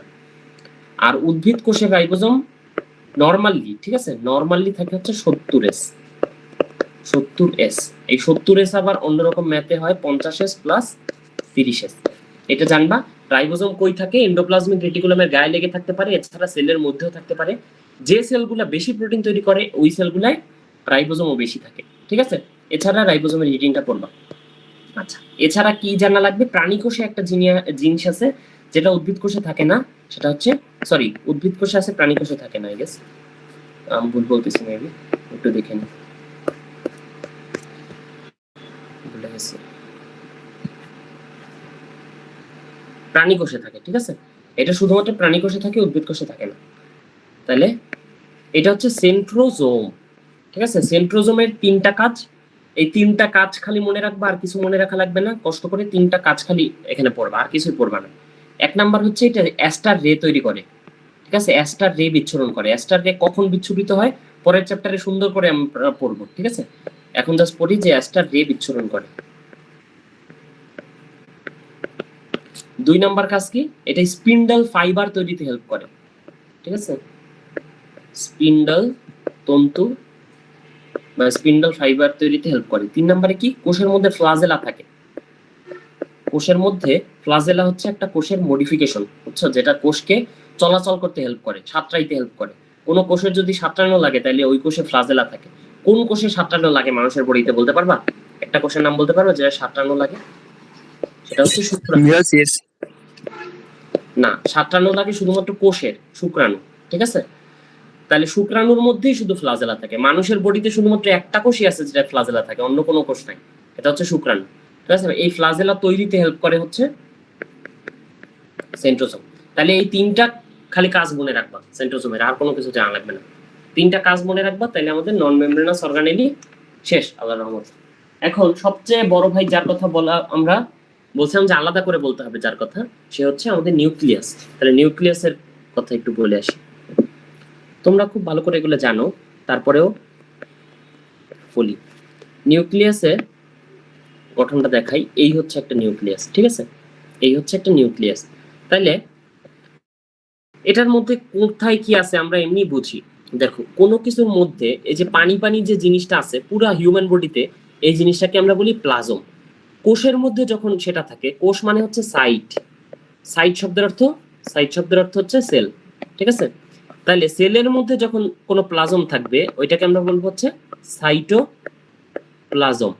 সেলের মধ্যে যখন একটা প্লাজম থাকবে তখন এটাকে আমরা বলবো সাইটোপ্লাজম। এখন নিউক্লিয়াসের মধ্যে যে পানিটা আছে এটাকে আমরা বলবো নিউক্লিওপ্লাজম, ঠিক আছে। নিউক্লিওপ্লাজম, ঠিক আছে। তাহলে এর মধ্যে এই পানিটার নাম পাইলাম। এরপর সেলের বাইরে যে আবরণটা থাকে এটাকে আমরা বলি প্লাজমা লেমা বা সেল মেমব্রেন, ঠিক আছে। সেলের বাইরের আবরণকে আমরা বলি সেল মেমব্রেন। তাহলে একটু মাইকটা অফ করো। আচ্ছা দেখো, সেলের বাইরে আবরণকে বলি আমরা সেল মেমব্রেন, নিউক্লিয়াসের বাইরে আবরণকে আমরা কি বলবো? Nuclear membrane. এই দেখো, নিউক্লিওপ্লাজম আমরা বুঝলাম, নিউক্লিয়ার মেমব্রেন আমরা পাইলাম। এবার যদি কোনো কিছুর মধ্যে ফুটা থাকে, রন্ধ্র থাকে, ঠিক আছে, এটাকে আমরা কি বলবো? নিউক্লিয়াসের মধ্যে রন্ধ্র আছে, এটাকে বলবো নিউক্লিয়ার রন্ধ্র বা নিউক্লিয়ার পোর, ঠিক আছে। এবং সেলের মধ্যে আমরা যে রেটিকুলাম পাইছিলাম এটার নাম দিছিলাম আমরা এন্ডোপ্লাজমিক রেটিকুলাম, অর্থাৎ প্লাজমার মধ্যে রেটিকুলাম। আর নিউক্লিয়াসের মধ্যে আমরা যে রেটিকুলাম বা জাল পাবো এটার নাম আমরা কি দিব? তাহলে এটার নাম আমরা দিব নিউক্লিয়ার রেটিকুলাম। এই দেখো, তাহলে আমরা সব কিছু পেয়ে গেলাম, নিউক্লিয়ার রেটিকুলাম পাইলাম, নিউক্লিয়ার রন্ধ্র পাইলাম, নিউক্লিয়ার মেমব্রেন পাইলাম, নিউক্লিয়ার প্লাজম পাইলাম, ঠিক আছে। এখন একটা জিনিস দেখো, একটা অদ্ভুত জিনিস নিউক্লিয়াসের মধ্যে ভাসতেছে। এই জিনিসটা আসলে কি? এই যে নিউক্লিয়ার রেটিকুলাম দেখতেছো এগুলো সব তো আসলে ক্রোমোজোম। তাহলে এখানে আমাদের হিউম্যান বডিতে ক্রোমোজোম আছে কয়টা? 46টা না 23 জোড়া, তাই না? 23 × 2 46টা ক্রোমোজোম আছে। এই প্রত্যেকটা ক্রোমোজোমের হেডগুলো এটার মধ্যে লেগে আছে, ঠিক আছে। প্রত্যেকটা ক্রোমোজোমের হেড একত্রিত হয়ে একটা ঘন একটা জিনিস তৈরি করছে। এই জিনিসটাকে আমরা, এটা দেখো নিউক্লিয়াসের মধ্যে লাশের মতো পড়ে আছে, তাহলে এটাকে আমরা বলবো নিউক্লিয় লাশ, ঠিক আছে, মনে রাখার জন্য। এটা হচ্ছে নিউক্লিয় লাশ, ঠিক আছে। আচ্ছা, তাহলে এইটাই হচ্ছে আমাদের নিউক্লিয়াসের গঠন। নিউক্লিয়াস নিয়ে জানা লাগবে কি যে আমাদের সেলের যা কিছু নিয়ন্ত্রণ করা, এটা সেলের মস্তিষ্ক, ঠিক আছে। এটা সেলের ব্রেইন বা মস্তিষ্ক। ব্রেইন যেরকম আমাদের বডি সবকিছু নিয়ন্ত্রণ করে, নিউক্লিয়াস এরকম সেলের মধ্যে সবকিছু নিয়ন্ত্রণ করে, ঠিক আছে। এটা জানলেই চলবে এখান থেকে। আচ্ছা, এখন আমরা একটা জিনিস তোমাকে বলি, একটা মজার কথা বলি, সেটা হচ্ছে দেখো আমাদের বডিতে সেল আছে, অনেকগুলা সেল যদি একটা জায়গা থেকে তৈরি হয় এবং একটা কাজের জন্যই মডিফাই হয়, তখন এই সেলগুলো তৈরি করে কি? টিস্যু, বুঝছো? অনেকগুলা সেল একটা কাজের জন্য মডিফাই হইলে এটা টিস্যু তৈরি করে। আবার এরকম কয়েক ধরনের টিস্যু মিলে যদি শরীরের এক ধরনের কাজ করে, একটা গুরুত্বপূর্ণ কাজ করে, তখন ওইটাকে আমরা বলি অর্গান, বুঝছো? আবার কয়েকটা অর্গান মিলে বডির একই ধরনের কাজ করলে ওইটাকে আমরা বলি সিস্টেম। তোমরা বাংলা এগুলোকে বলো কোষ, টিস্যুকে বলো কলা, অর্গানকে বলো অঙ্গ, আর সিস্টেমকে বলো তন্ত্র, বুঝছো? সো এইভাবে আমাদের হিউম্যান বডিটা আসলে কাজ করে। দেখবা যে এই যে ইন্টারমিডিয়েটে উঠে যে প্রথম চ্যাপ্টারটা, ওইটার মধ্যে খুব সুন্দর করে দেখবা যে অনুন্নত যে প্রাণীগুলো আছে না, এগুলোর মধ্যে খালি সেল থাকে, এগুলো কিছু তৈরি হয় না, বুঝছো? আবার এর থেকে একটু উন্নত প্রাণীতে দেখবা টিস্যু তৈরি হয়েছে, বাট অঙ্গ বা তন্ত্র তৈরি হয় না। আবার এর থেকে আরেকটা উন্নত প্রাণীতে দেখবা অঙ্গ তৈরি হয়েছে, হয়তো একটা চোখ তৈরি হয়েছে, ঠিক আছে? হয়তো একটা চোখ তৈরি হয়েছে, অথবা ধরো হয়তো একটা পা তৈরি হয়েছে হাঁটার জন্য, ঠিক আছে? কিন্তু অন্য কিছু তৈরি হয় না। এবং একদম সবচেয়ে উন্নত প্রাণী ধরো মানুষ বা বাঘ বা বিড়াল, এটার মধ্যে দেখবা তন্ত্র তৈরি হয়েছে। যেমন আমাদের ধরো আমাদের শরীরের মধ্যে কি আছে বলতো? আমাদের শরীরের মধ্যে আছে বিভিন্ন তন্ত্র, ধরো ডাইজেস্টিভ সিস্টেম বা পরিপাক তন্ত্র, আবার সংবহন তন্ত্র বা রক্ত সংবহন তন্ত্র, বুঝছো? আবার অথবা নার্ভাস সিস্টেম, এরকম আলাদা আলাদা সিস্টেম আছে আমাদের বডিতে। তো আমরা হচ্ছে সবচেয়ে উন্নত প্রাণী। আবার অনেক অনুন্নত প্রাণী আছে, ধরো একটা ব্যাকটেরিয়া শরীরে একটা কোষ ছাড়া আর কিছুই নাই। ধরো ইকোলাইকে তোমরা চিনো না? আমাদের অন্ত্রের ব্যাকটেরিয়া হচ্ছে ইকোলাই, যেটা আমাদের শরীরের মধ্যে ভিটামিন বি12 তৈরি করে দেয়। তাহলে এই যে ইকোলাই ব্যাকটেরিয়াটা, ওর শরীরে আছেই একটা কোষ, আর একটা কোষ আছে, আর কোষের মধ্যে কিছু অঙ্গাণু আছে, আর কিচ্ছু নাই ওর বডিতে। তাহলে ওর বডিতে কলার কাজও ওই করে, অঙ্গের কাজও ওই করে, তন্ত্রের কাজও ওই করে, এই একটা সেলই সবকিছু করে, ঠিক আছে? এই জিনিসটা একটা বেসিক, যেটা তোমাদের জানা লাগবে। এখন আমরা এই চ্যাপ্টারে এসে এই যে টিস্যু না, এই টিস্যু নিয়ে একটু পড়বো, ঠিক আছে? টিস্যু বা কলা নিয়ে অল্প একটু পড়াশোনা করবো, বেশি না, সামান্য। তাহলে একটু খেয়াল করে এই টিস্যু পড়াশোনাটা দেখো। সো প্রথমে আমরা পড়বো হচ্ছে উদ্ভিদ টিস্যু বা প্লান্ট টিস্যু।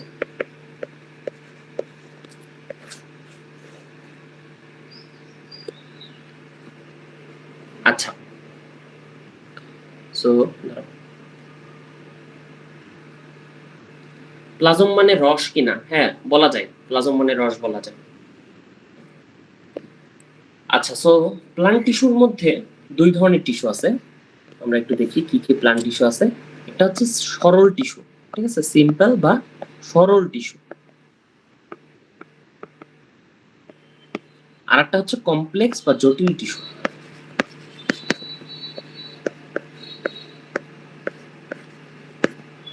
কমপ্লেক্স বা জটিল টিস্যু। এবার এই সরল টিস্যু কি কি আছে আমরা একটু এই পেজে দেখব। সরল টিস্যু আছে মেইনলি অনেক ধরনের আছে, আমি বলি। এক নম্বরে হচ্ছে প্যারেনকাইমা, দুই নম্বরে হচ্ছে কোলেনকাইমা, তিন নম্বরে হচ্ছে স্ক্লেরেনকাইমা।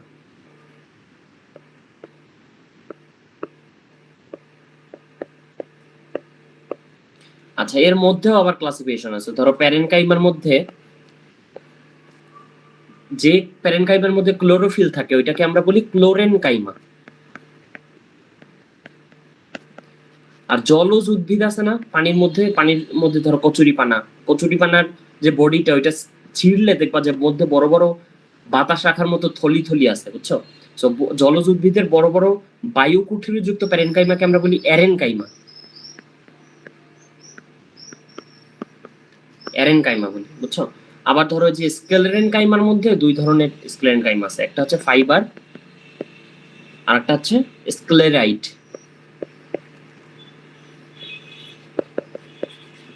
ফাইবার আর স্ক্লেরাইট, এই হচ্ছে আমাদের সরল টিস্যুর ক্লাসিফিকেশন। সবচেয়ে গুরুত্বপূর্ণ তোমাদের এখান থেকে কি পড়া লাগবে আমি একটু বলি। এক নাম্বার যে জিনিসটা পড়া লাগবে সেটা হচ্ছে কোথায় থাকে কোনটা, কোন প্রজাতিতে অথবা কোথায় থাকে। দুই নম্বরে পড়তে হবে নিউক্লিয়াস আছে কিনা।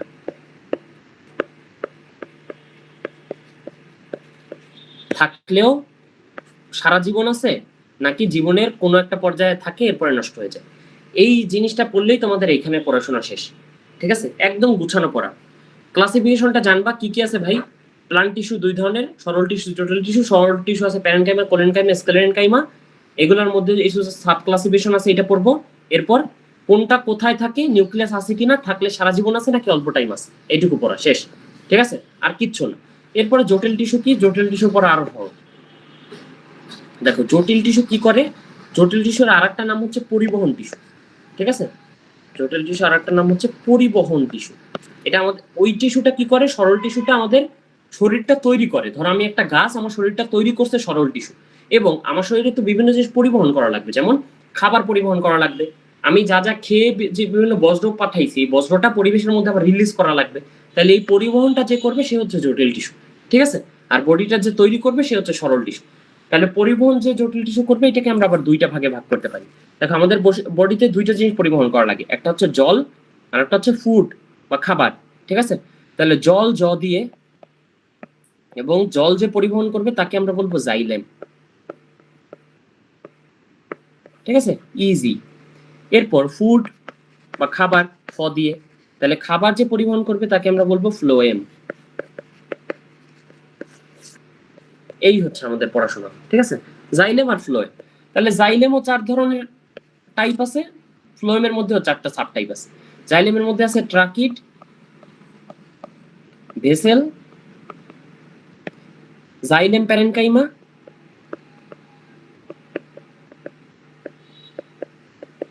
এবং জাইলেম ফাইবার।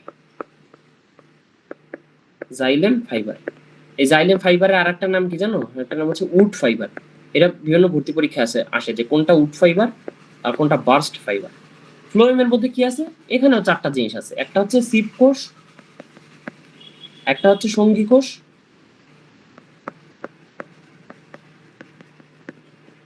একটা হচ্ছে ফ্লোয়েম প্যারেনকাইমা,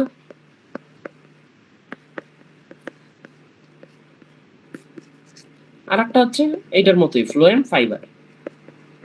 এই ফাইবারটাকে আমরা বলি হচ্ছে বার্স্ট ফাইবার। এটা কিন্তু আসে অনেক জায়গায় যে কোনটা উড ফাইবার কোনটা বার্স্ট ফাইবার। এখানে তোমার জানা লাগবে কি একই কথা, যে কোনটায় নিউক্লিয়াস আছে। ঠিক আছে, কোনটায় নিউক্লিয়াস আছে কোনটায় নিউক্লিয়াস নাই, এইটা সবার আগে এইটা মুখস্থ করতেই হবে। দরকার আলাদা করে খাতার মধ্যে লিস্ট করে মুখস্থ করবা কোনটা নিউক্লিয়াস আছে।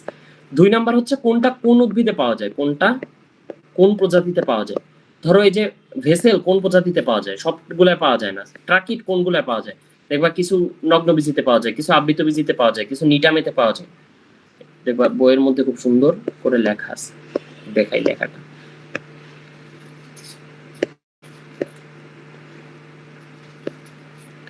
এই দেখো এই ট্রাকিড কোথায় পাওয়া যায়, এই ট্রাকিড দেখো এই ফার্ন ও নগ্নবীজি এবং আবৃতবীজি উদ্ভিদের প্রাথমিক এবং গৌণ জাইলেম কলায় ট্রাকিড পাওয়া যায়।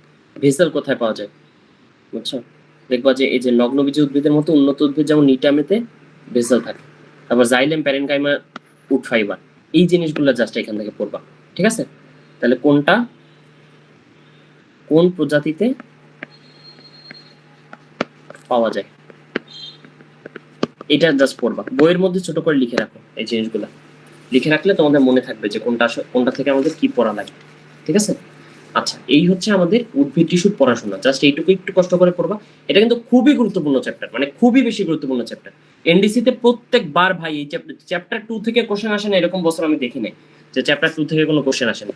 তাহলে এই চ্যাপ্টারটা কিন্তু খুব আসলে গুরুত্ব দিয়ে আমাদের পড়া লাগে। ঠিক আছে, আচ্ছা এবারে আমরা কি পড়বো, উদ্ভিদ টিস্যু পড়ে ফেলছি, তাহলে পড়বো হচ্ছে প্রাণী টিস্যু। প্রাণী টিস্যু, আচ্ছা এই প্রাণী টিস্যুর মধ্যে প্রাণী টিস্যু মেইনলি বেসিক্যালি 4 প্রকার। ঠিক আছে, প্রকারগুলো একটু বলি কি কি প্রকার আছে। প্রথম যে প্রকার এটা হচ্ছে আবরণী কলা। আমি বলছিলাম টিস্যু মানে কলা, এই জন্য এখানে আবার কলা বলতেছি। আবরণী কলা বা এপিথেলিয়াল সেল বা এপিথেলিয়াল টিস্যু। 2 নম্বরে কি, 2 নম্বর হচ্ছে যোজক কলা বা যে যোগ করা মানে কানেক্ট করা বা কানেকটিভ টিস্যু, কানেকটিভ টিস্যু। 3 নম্বর হচ্ছে পেশি কলা বা মাসকুলার টিস্যু। আর 4 নম্বরে হচ্ছে স্নায়ু টিস্যু বা স্নায়ু কলা, আমরা ইংরেজিতে বলি নার্ভ সেল, নার্ভ টিস্যু। ঠিক আছে, এই এপিথেলিয়াল সেলের মধ্যে তোমার যে জিনিসটা পড়াবো, অনেক ধরনের এপিথেলিয়াল সেল আছে, আমি দেখাই একটু। এই দেখো, এখানে দেখো এই আবরণী টিস্যুর মধ্যে অনেক ধরনের আছে। তোমার মেইন যে জিনিসটা পড়া লাগবে সেটা হচ্ছে এক্সাম্পল, ঠিক আছে? এক্সাম্পল হচ্ছে 3 স্টার এপিথেলিয়াল সেলের এক্সাম্পল জানাই লাগবে, মাস্ট, ঠিক আছে? এক্সাম্পল না জানার এখানে কোনো ওয়ে নাই। তাহলে এক্সাম্পলের মধ্যে কি জানবা? দেখো, স্কোয়ামাস। স্কোয়ামাস মানে হচ্ছে মাছের আইস আছে না, মাছের আইসের মতো। এই দেখো স্কোয়ামাসটা, এই দেখছো না, এই এই দেখো এইটা স্কোয়ামাস। এটা হচ্ছে মাছের আইসের মতো, এটা হচ্ছে মাছের আইসের মতো পাতলা। তাহলে তুমি একটু কমন সেন্স দিয়ে চিন্তা করবা এই জিনিসগুলো, যে কোন জায়গায় আমি পাতলা জিনিস দিব, যে জায়গা থেকে আমার বিভিন্ন জিনিস ভিতরে ঢুকাইতে হবে বাইরে বের করতে হবে, ভিতরে ঢুকাইতে হবে বাইরে বের করতে হবে, এই জায়গায় আমি পাতলা জিনিস দিব, ঠিক আছে? তাহলে উদাহরণ তোমার কি হবে? বৃক্কের ব্রোমান্স ক্যাপসুল। কারণ বৃক্কের ব্রোমান্স ক্যাপসুলের মধ্যে আমরা কি করি, যে রক্ত ঢুকাই আবার ইউরিনটা বের করে ফেলি, ঠিক আছে? রক্তের মধ্যে খারাপ জিনিসটা বের করে ফেলি ইউরিনের মাধ্যমে, ভালো জিনিসটা আবার ব্লাডের মধ্যে ব্যাক নিয়ে নিই। তাহলে বৃক্কের বোমেন্স ক্যাপসুলে আমার একটা পাতলা প্রাচীর দেওয়া লাগবে, এখানে বিভিন্ন জিনিস আসা যাওয়া আছে। তাহলে স্কোয়ামাস আবরণী টিস্যুর উদাহরণ হচ্ছে বৃক্কের বোমেন্স ক্যাপসুল, ঠিক আছে? আবার কিউব ডাল কোন জায়গায় দিব আমরা, যে যে জায়গাটায় আমাদের আসা নেওয়া করা লাগতে পারে কিন্তু আমাদের আবরণীটা ভালো হইতে হবে, এটা হচ্ছে বৃক্কের সংগ্রাহক টিউবিউলস।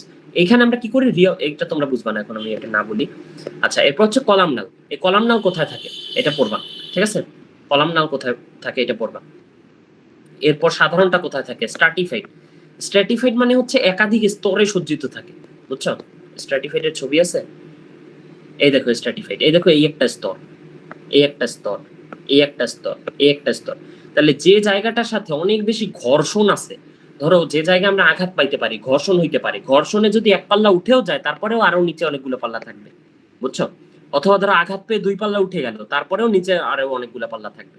এই জন্য এইসব জায়গায় আমাদের স্ট্রাটিফাইড দিতে হয়। তাহলে কোন জায়গায় আমাদের স্ট্রাটিফাইড দেওয়া লাগতে পারে বলতো? আমাদের ত্বক, এই দেখো মেরুদণ্ড প্রাণীদের ত্বক। তাহলে কারণ আমাদের ত্বকের মধ্যে অনেক বেশি ঘর্ষণ হয়, আমাদের ত্বকে অনেক বেশি আঘাত লাগে, এটা শরীরের সবচেয়ে বাইরের স্তর। তাহলে যে জায়গায় বেশি স্তর মানে বেশি আঘাত লাগতে পারে, ঘর্ষণ হইতে পারে, সেই জায়গায় আমরা স্ট্রাটিফাইড দিব। সিউডো শব্দের অর্থ হচ্ছে ছদ্ম, ঠিক আছে? ছদ্ম, নকল, আসলে সে জানা, সে ওইটা সাজছে, ঠিক আছে? সিউডো স্ট্রাটিফাইড মানে দেখতে স্ট্রাটিফাইডের মতো কিন্তু আসলে স্ট্রাটিফাইড না। তারপর এই যে এখানে আছে ধরো, এই যে ফ্লাজেলা থাকবে কোথায়, সিলিয়া যুক্ত আবরণী টিস্যু, ক্ষণপদ। ক্ষণপদ মানে অল্প সময়ের জন্য পা তৈরি হওয়া, বুঝছো? এটা কোথায় থাকবে? এই জিনিসগুলা খুব ভালো করে। গ্রন্থি কোথায় থাকবে, গ্রন্থি আবরণী টিস্যু। এই জিনিসগুলো উদাহরণ, শুধুমাত্র আবরণী টিস্যুর উদাহরণ পড়বা, এটা মাস্ট, একদম মাস্ট, ঠিক আছে? এখান থেকে আসবেই এরকম, আমি পরীক্ষা দিব। এরপর যোজক টিস্যু কি ধরনের আছে? যোজক টিস্যুর মধ্যে আবার ভাগ আছে, ঠিক আছে? ফাইব্রাস আছে, স্কেলেটাল আছে, স্কেলিটাল আছে, স্কেলিটাল, সরি স্কেলিটাল। স্কেলিটালের মধ্যে আবার 2 ধরনের ভাগ আছে না, তোমরা জানো, একটা হচ্ছে বোন বা আমাদের অস্থি, আর একটা হচ্ছে তরুণাস্থি বা কার্টিলেজ, ঠিক আছে? এবং 3 নম্বরে কি আছে, ফ্লুইড। ফ্লুইডের মধ্যে আমাদের ভাগ আছে, একটা হচ্ছে রক্ত, ব্লাড, আর একটা হচ্ছে লসিকা বা লিম্ফ, ঠিক আছে?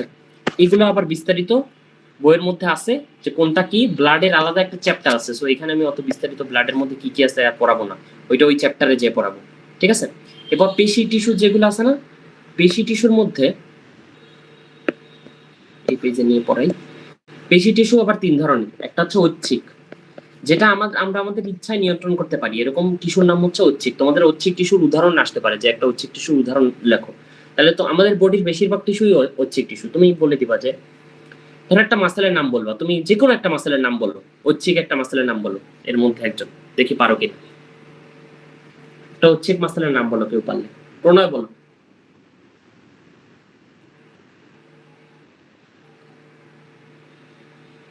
পারবা? অন্য কেউ পারবা? ভাই হাতে যেটা থাকে ওই মাসেলটা নাম কি? বাইসেপস, ট্রাইসেপস, তাই না? বাইসেপস, হ্যাঁ বাইসেপস। হ্যাঁ, হ্যাঁ। Biceps, triceps. তোমরা অনেকে জিম করো, তোমরা তো এটা জানার কথা, শরীরের মাসেলের নাম। তাহলে হচ্ছে একটা মাসেলের নাম হচ্ছে বাইসেপস বা ট্রাইসেপস, খুব কমন, হাতের মধ্যে থাকে, ঠিক আছে?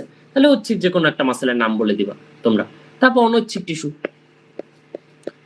অনৈচ্ছিক টিস্যুর নামও তোমরা জানো, খুব ভালো। আমাদের ধরো আমাদের কিডনি তৈরি হয়েছে যে টিস্যু দিয়ে, আমাদের লাং তৈরি হয়েছে যে টিস্যু দিয়ে, আমাদের লিভার তৈরি হয়েছে যে টিস্যু দিয়ে, এগুলো সব হচ্ছে অনৈচ্ছিক টিস্যু। বলবা লাং টিস্যু, লিভার টিস্যু, শেষ। আর একটা কি আছে স্পেশাল, সেটা হচ্ছে কার্ডিয়াক। কার্ডিয়াক টিস্যু কি আমাদের হৃদ টিস্যু। দেখো এখানে হয় কি যে আমাদের যে টিস্যুটা, এটা তোমরা ওই যে টিস্যু, ওই যে পেশি চ্যাপ্টারের মধ্যে পড়বা। তারপরে এখানে একটু সামান্য বলি, এটা হচ্ছে যে ঐচ্ছিক টিস্যুগুলো, এগুলোর মধ্যে রেখা থাকে, ঠিক আছে, স্ট্রাইপড বা রৈচিক টিস্যু এগুলা। অনৈচ্ছিক টিস্যুগুলো থাকে স্মুথ, এটার মধ্যে কোনো রেখা থাকে না। কিন্তু এই কার্ডিয়াক টিস্যুটা কেমন থাকে, এইটা নেচারের দিক থেকে কেমন রেখা থাকে, বুঝছো? তাহলে রেখা থাকে যেগুলো, এগুলো তো ঐচ্ছিক হওয়া উচিত, কিন্তু এটা ঐচ্ছিক না, এটা অনৈচ্ছিক। আমরা হার্ট আমরা চাইলে অফ করতে পারি। কিছু মানুষ আছে পৃথিবীতে যারা হার্ট চাইলে নিজের ইচ্ছা মতো অফ অন করতে পারে। এরা কারা বলতো? বা হার্টের গতি কমাইতে বাড়াইতে পারে। কারা পারে জানো তোমরা? যারা ইয়োগা প্র্যাকটিশনার না, এরা পারে। মানে খুব এক্সট্রিম লেভেলের যারা ইয়োগা প্র্যাকটিশনার, তারা নিজের হার্টের রেট কমাইতে বাড়াইতে বা থামাইতেও পারে চাইলে, বুঝছো? কিভাবে পারে আই ডোন্ট নো, বাট এরা পারে আর কি। সো অনৈচ্ছিক পেশির মতো কাজ এবং ঐচ্ছিক পেশির মতো দেখতে এই জিনিসকে আমরা বলি কার্ডিয়াক টিস্যু বা হৃদপেশি, বুঝছো? আচ্ছা, এছাড়া স্নায়ু টিস্যুর মধ্যে একটা নিউরনের গঠন পড়বা। এখানে একটা জিনিসই পড়বা, সেটা হচ্ছে একটি নিউরনের গঠন।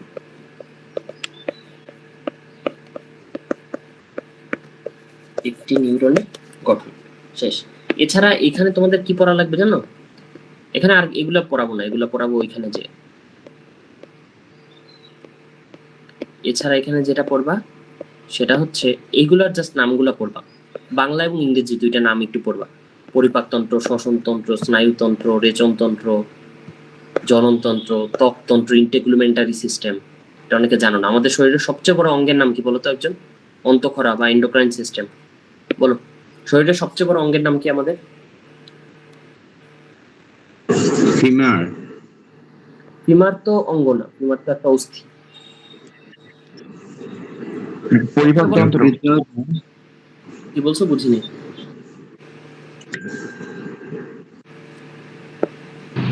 বলছি ভাই পরিপাকতন্ত্র। না, আমি বলছি একটা অঙ্গের নাম, তন্ত্রের নাম না। তন্ত্র তো অনেকগুলাই আছে।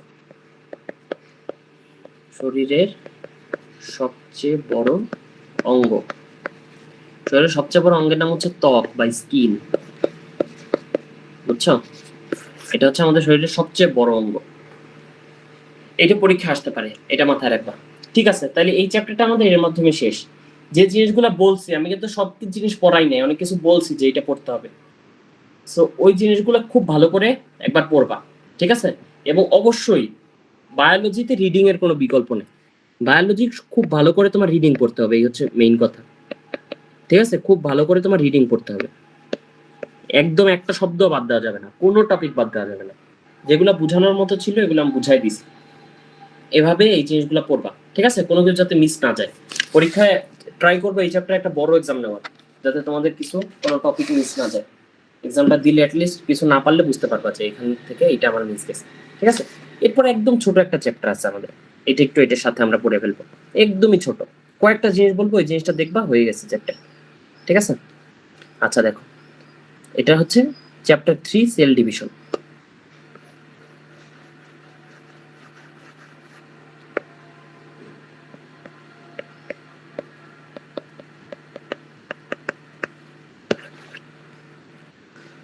দেখো, আমাদের শরীরে কোষগুলাকে বিভাজিত হইতে হয় কেন? কারণ আমাদের বড় হইতে হয়, ঠিক আছে? কোষ বিভাজনের উদ্দেশ্য আছে কয়েকটা। কোষ বিভাজনের উদ্দেশ্য আমি বলি।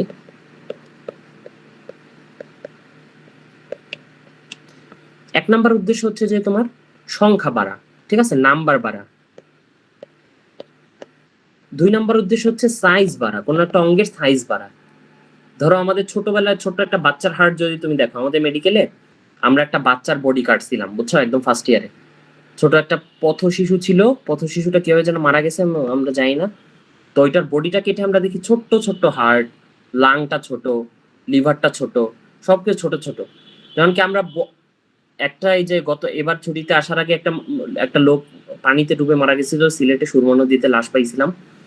ওইটার বডি কেটে আমরা দেখি যে এত বড় একটা লিভার, বুঝছো, বিশাল একটা লিভার ছিল ওইটার। সো ছোট মানুষের অঙ্গগুলো ছোট ছোট হয়, বড় মানুষের অঙ্গগুলো বড় বড় হয়। কেন? কারণ সেল ডিভিশনের মাধ্যমে সাইজ বড় হয়, বুঝছো? 3 নাম্বার কি হয়, যে আমরা আসলে রিপ্রোডাকশন বা জননের জন্য সেল ডিভিশন করতে হয়, ঠিক আছে? আচ্ছা, সো এইগুলো হচ্ছে কোষ বিভাজনের উদ্দেশ্য। সো বুঝলাম। এখন কোষ বিভাজন মেইনলি 3 ধরনের আছে। 3 ধরনের কোষ বিভাজন তোমরা পড়ো। একটা হচ্ছে অ্যামাইটোসিস, 2 নাম্বার হচ্ছে মাইটোসিস, 3 নাম্বার হচ্ছে মিওসিস। অ্যামাইটোসিসটা তোমরা ক্লাস 8 এ পড়ছো, ঠিক আছে? মাইটোসিসটা তোমরা 9 10 এ পড়বা, আর এই মিওসিসটা তোমরা মূলত 11 12 এ পড়বা ভালো করে। এখানে অল্প একটু আছে, কিন্তু মানে মেইন মেকানিজমটা নাই, ওইটা তোমরা ইন্টারমিডিয়েটে উঠে পড়বা, ঠিক আছে? ধরো এক সেকেন্ড।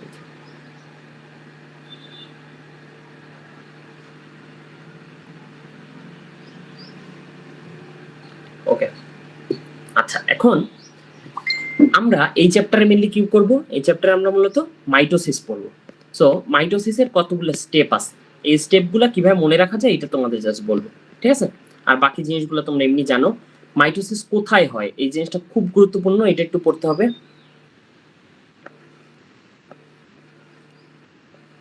এইটা, ঠিক আছে? এবং এইটা অনেক সময় মনে থাকে না, যে নিম্ন শ্রেণীর উদ্ভিদে অযৌন জননের সময় মাইটোসিস হয়। এটা তোমাদের অনেক সময় মনে থাকে না। নিম্ন শ্রেণীর প্রাণী এবং উদ্ভিদে অযৌন জননের সময় মাইটোসিস হয়। সো মাইটোসিস কোথায় হয় এটা জানবা। মাইটোসিস মানে কি? সমীকরণিক বিভাজন। এইসব বেসিক ইসে মানে যেটা একাডেমিক পড়া, ওইটা তোমাদের এখন আর না বলি আমি তোমাদের, যে মাইটোসিস মানে হচ্ছে সমীকরণিক বিভাজন। আচ্ছা, সো মাইটোসিসের প্রক্রিয়ায় চলে যাই ডিরেক্ট, যে কি কি আছে মাইটোসিসের মধ্যে। মাইটোসিসের মধ্যে আছে প্রোফেজ,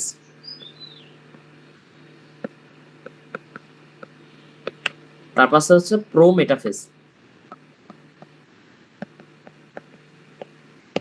তারপর হচ্ছে মেটাফেজ, তারপর হচ্ছে অ্যানাফেজ। ফারহান কই ছিল তুমি? এরপর হচ্ছে ভাই একটু বাইরে গেছিলাম, এই জন্য আজকে আনফরচুনেটলি করতে পারিনি। আচ্ছা, আজকে ক্লাসটা রেকর্ড দেখে নিও। আচ্ছা ঠিক আছে। ওকে, ঠিক আছে। আচ্ছা দেখো, সো আমরা একাডেমিক পড়াশোনা কি কি এগুলা তোমাদের না বলি, তোমাদের যেগুলো বলতে হবে আমি বইয়ের মধ্যে দাগায় দেখাই দিব, যে এই জিনিসটা মাস্ট পড়তে হবে, ঠিক আছে? আচ্ছা, একটা কথা বলছি কি, সেটা বলছি হচ্ছে যে মাইটোসিস কোথায় হয় এই জিনিসটা ভালো করে জানা লাগবে। স্পেশালি এই টপিকটা তোমাদের মনে থাকে না, যে নিম্ন শ্রেণীর উদ্ভিদ প্রাণীর অযৌন জননে মাইটোসিস হয়।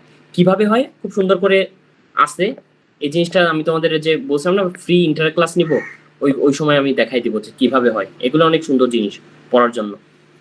আচ্ছা, সো মাইটোসিসের প্রথম যে পর্যায়টা দেখো, আমার উদ্দেশ্য হচ্ছে আমি একটা সেলকে ভাগ করব। ধরো এই হচ্ছে একটা সেল, ঠিক আছে? এই সেলটাকে আমি ভাগ করব। কেমনে ভাগ করব? সমান সমান ভাগ করব, যাতে সেলের মধ্যে সব জিনিস সমান সমান ভাগ হয়। সেলের মধ্যে মেইন যে জিনিসটা আছে এটা হচ্ছে একটা নিউক্লিয়াস, আর এছাড়া যা আছে সাইটোপ্লাজম এবং সাইটোপ্লাজমের অঙ্গাণু। নিউক্লিয়াসকে ধরো এইটা হচ্ছে একটা বাদামের খোসা, এই বাইরে যেটা আছে এটা হচ্ছে বাদামের খোসা, আর এর মধ্যে যেটা আছে এটা হচ্ছে আসলে আমাদের বাদাম। তাহলে বাদামকে আমরা কি বলি? নাট বলি না? নাট, ঠিক আছে? তাহলে নাটকে গ্রিক ভাষায় বলে ক্যারিওস, বুঝছো? এখান থেকে আসছে যে নিউক্লিয়াসের যে বিভাজন এটাকে আমরা বলি ক্যারিওকাইনোসিস, ক্যারিওকাইনোসিস। আর সাইটোপ্লাজমের যে বিভাজন এটাকে আমরা বলি সাইটোকাইনোসিস, বুঝছো? এই হচ্ছে মেইন কথা। এখন আমাদের দুইটা ভাগে করতে হয় এই সেল ডিভিশনটা, একটা হচ্ছে ক্যারিওকাইনোসিস আর একটা হচ্ছে সাইটোকাইনোসিস। ক্যারিওকাইনোসিস মানে হচ্ছে নিউক্লিয়াসের বিভাজন, সাইটোকাইনোসিস মানে হচ্ছে সাইটোপ্লাজমের বিভাজন। সাইটোপ্লাজমের বিভাজনটা আমরা পড়ি না, নিউক্লিয়াসের বিভাজনটাই মেইনলি পড়ি, সাইটোপ্লাজমের বিভাজন এমনি হয়ে যায়। সো এই জিনিসটা কিভাবে হয় এটা একটু বলি, যে বিভাজনটা কেমনে হয়। দেখো, প্রোফেজে কি হবে, যে সেলের সবকিছু, ধরো আমার কোনো কিছু একটা সমান ভাগ করা লাগবে, তাহলে এটাকে তো আমার ভালো করে আগে দেখা লাগবে, না দেখলে তো আর হবে না। তাহলে দেখার জন্য আমরা কি করব, যে এটাকে বড় করবো। এই আমি যে কথাগুলো বলতেছি মনে রাখার জন্য জাস্ট, বুঝছো? আমার ভাইবো না যে এই মেকানিজমই হয়, কারণ এটা তো কেউ দেখে না, ও তো নিজে নিজেই হয়। হ্যাঁ, বেশিরভাগ যে গ্রিক ল্যাটিন এইসব থেকে নেওয়া হয়েছে। কারণ হয়েছে কি, যে যখন জ্ঞান বিজ্ঞানের চর্চাটা মূলত শুরু হয়েছে, এটা ওদের ওইসব জায়গায় শুরু হয়েছিল, বুঝছো? সো ওরা প্রাচীন যে বইগুলো লিখে গেছে এগুলো ওই ভাষায় লিখে গেছে এবং ওই জায়গা থেকে নামগুলো আসছে, বুঝছো? ইন্টারে যখন তোমরা বায়োলজি পড়া শুরু করবা দেখবা যে শব্দগুলো ভেঙে ভেঙে তোমাদের পড়াবো, বুঝছো? শব্দগুলো ভেঙে পড়াইলে অনেক দেখবা, মানে গ্রিক এবং ল্যাটিন তোমার মনে হবে যে তুমি অনেক গ্রিক এবং ল্যাটিন শব্দের অর্থ জানো, তখন তোমার কাছে বায়োলজি একদম ইজি লাগে। আমি এরকম করতাম যে গ্রিক এবং ল্যাটিন প্রচুর শব্দার্থ জানতাম আমি। সো আমি একটা জিনিস যদি শুধু নাম শুনতাম তাহলে বুঝতাম যে এই জিনিসটা এইটা হইতে পারে, এটা সম্পর্কে অ্যাটলিস্ট একটা ধারণা পাইতাম, বুঝছো? আচ্ছা দেখো, প্রো মানে হচ্ছে কোনো কিছু ঘটার আগের ঘটনা, ঠিক আছে? ফেজ মানে হচ্ছে স্তর, তাহলে মেইন স্তর শুরু হওয়ার আগে যে ফেজটা এটা হচ্ছে প্রোফেজ। তাহলে প্রোফেজের সবকিছু বড় বড় হবে, ঠিক আছে? দেখো প্রোফেজের সবকিছু বড় বড় হবে। এই দেখো, এই দেখো এখানে এটা মোটা এবং খাটো হয়, ঠিক আছে? মোটা এবং খাটো হয়, জাস্ট এই জিনিসটা এখানে জানবা যে এখানে সব ক্রোমাটিন গুলা মোটা এবং খাটো হয়েছে প্রোফেজে। তাহলে প্রোফেজে আমরা কি করব, এটা ভাগ করব, সমান ভাগ করার জন্য এটাকে আগে বড় করে দেখতে হবে, এজন্য এটাকে মোটা এবং খাটো করব আমরা, ঠিক আছে? মোটা ও খাটো। এখন তোমরা দেখছিলা যে নিউক্লিয়াসের মধ্যে এরকম এরকম এরকম এরকম এরকম এরকম পেঁচানো পেঁচানো নিউক্লিয়ার রেটিকুলাম ছিল, তাই না? এরকম পেঁচানো নিউক্লিয়ার রেটিকুলাম ছিল। এটার মধ্যে কোনটা ভাই, এটার মধ্যে 23x2 46টা নিউক্লিয়ার রেটিকুলাম আছে বা ক্রোমাটিড আছে, বাট একটাও বোঝা যায় না। তাহলে এগুলো যখন ছোট হবে, সংকুচিত হবে, তখনই কিন্তু এটা মোটা এবং খাটো হবে। সো এটা সংকুচিত হয়ে মোটা খাটো হবে, তখন এটাকে আমরা দেখতে পারবো। এরপরে একটা জিনিস মনে রাখবা যে বেশিরভাগ ঘটনাই হয় প্রোমেটাফেজে, বেশিরভাগ ঘটনাই প্রোমেটাফেজে হয়। সো তোমাদের বেশিরভাগ এরকম ঘটনা যে এইটা কোন ফেজে হয়, এইটা কোন ফেজে হয়, বেশিরভাগের উত্তর প্রোমেটাফেজ। কারণ প্রোমেটাফেজের মধ্যে কি কি হয়, এক নম্বরে এটার মধ্যে অ্যাস্টার রে বিচ্ছুরণ শুরু হয়, ঠিক আছে? প্রোমেটাফেজের মধ্যে অ্যাস্টার রে বিচ্ছুরণ।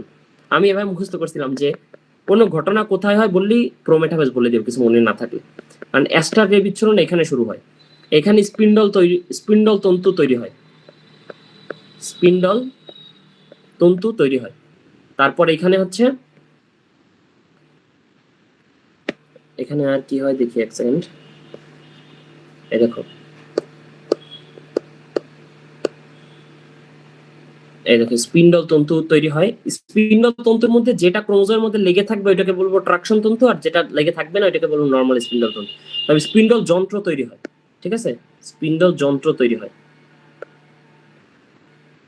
স্পিন্ডল যন্ত্র বা স্পিন্ডল অ্যাপারেটাস, এটাও এটার মধ্যে তৈরি হবে, ঠিক আছে?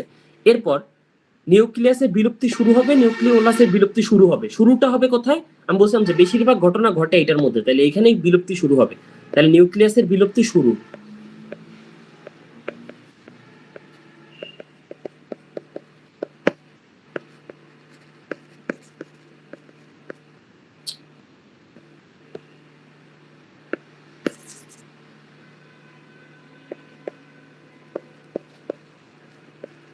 নিউক্লিয়াসের বিলুপ্তি শুরু। তারপর কি হবে, নিউক্লিওলাসের বিলুপ্তি শুরু, ঠিক আছে?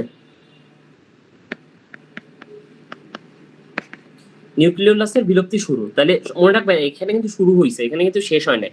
কারণ এই যে স্টেজগুলো এগুলো কিন্তু সব একটা, মানে একটা নদীর মতো, নদীর মধ্যে যেমন একটা গ্রে এরিয়া থাকে, এটাও হচ্ছে একটা একটা ঘটনা একটার মধ্যেই ঘটে যায় এরকম না, একটা গ্রে এরিয়ায় এই ঘটনাগুলো হয়, ঠিক আছে?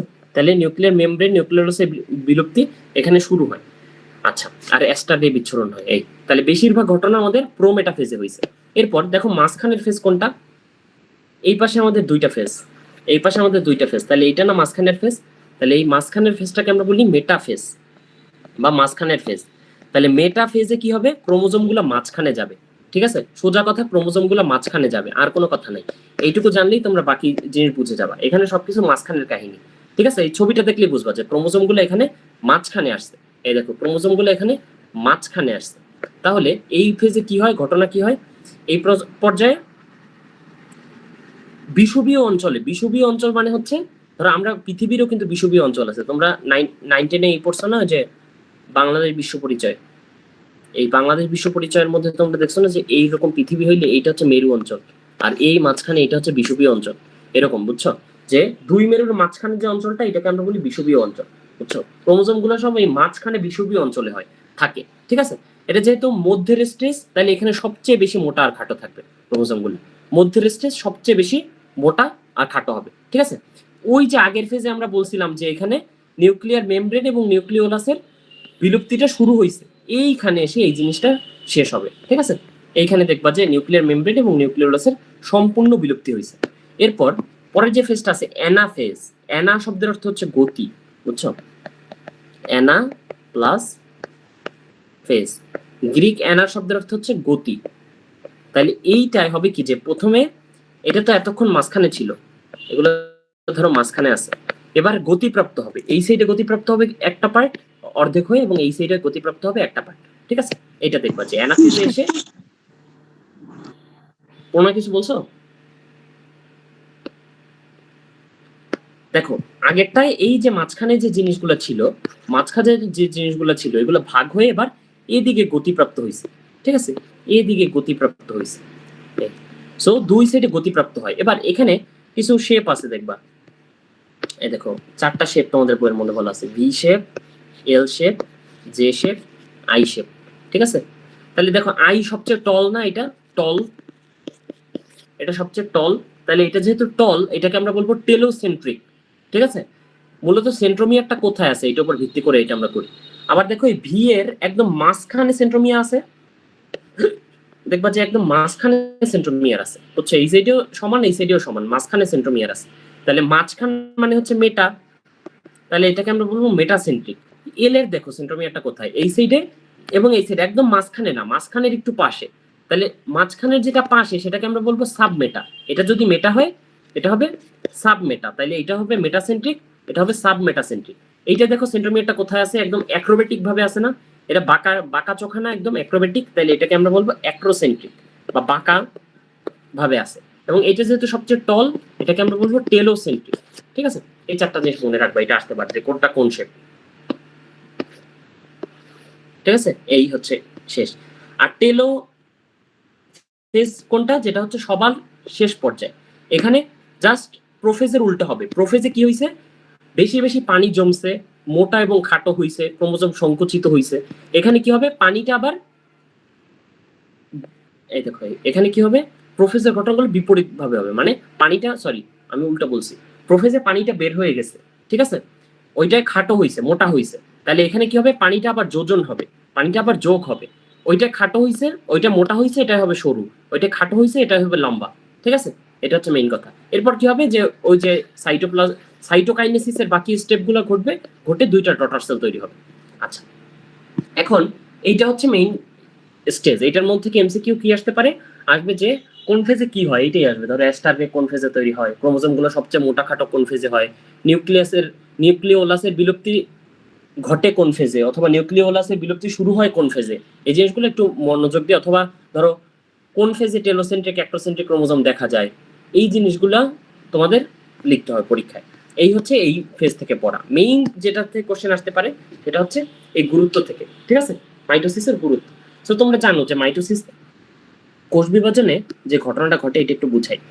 ধরো সবার আগে মাইটোসিস যে কাজগুলো করে, আমাদের বডিতে ধরো কোথাও একটা ক্ষয় হয়েছে, ধরো আমি গতকালকে ফুটবল খেলতে যে ব্যথা পাইছি, তাহলে ব্যথা পেয়ে আমার কতখানি চামড়া এবং অল্প একটু মাংস উঠে গেছে, তাহলে এই যে ক্ষয়টা আমার হয়েছে এটা কি থাকবে সারা জীবন, নাকি কয়দিন পরে পূরণ হয়ে যাবে, কয়দিন পর পূরণ হয়ে যাবে, তাহলে এই পূরণটা করবে কে, মাইটোসিস কোষ বিভাজন। ঠিক আছে, তাহলে আমাদের বডির ক্ষয় পূরণ, অথবা যে তোমাদের বললাম বৃদ্ধি, আমাদের বডিতে বৃদ্ধি হয়, বৃদ্ধি দুই ধরনের হয়, একটা হচ্ছে নাম্বার আর একটা হচ্ছে সাইজ।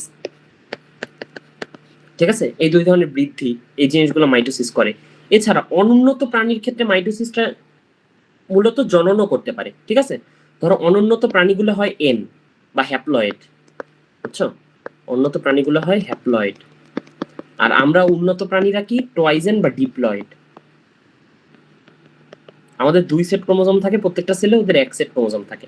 এখন ওদের যে জাইগোটটা, এই জাইগোট কিন্তু কোনোদিন কোনো জাইগোট এন হয় না, বুঝছো, জাইগোট অলওয়েজ টয়েজেন হয়, জাইগোট অলওয়েজ টয়েজেন হয়।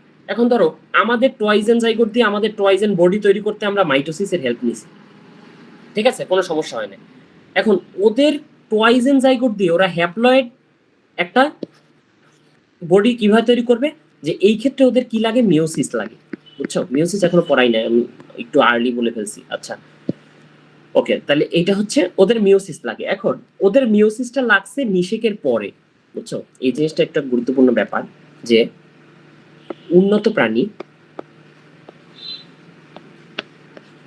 প্রাণীতে মিওসিস হয় নিষেকের আগে,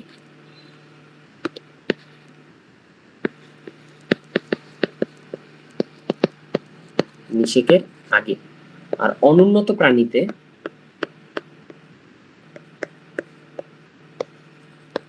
মিওসিস হয় নিষেকের পরে। নিষেকের পরে এই জিনিসটা তোমরা এখন যদি সম্পূর্ণ নাও বুঝো তাও আমি একটু পরে বুঝাচ্ছি, আগে মিওসিসটা পড়ায় আসি।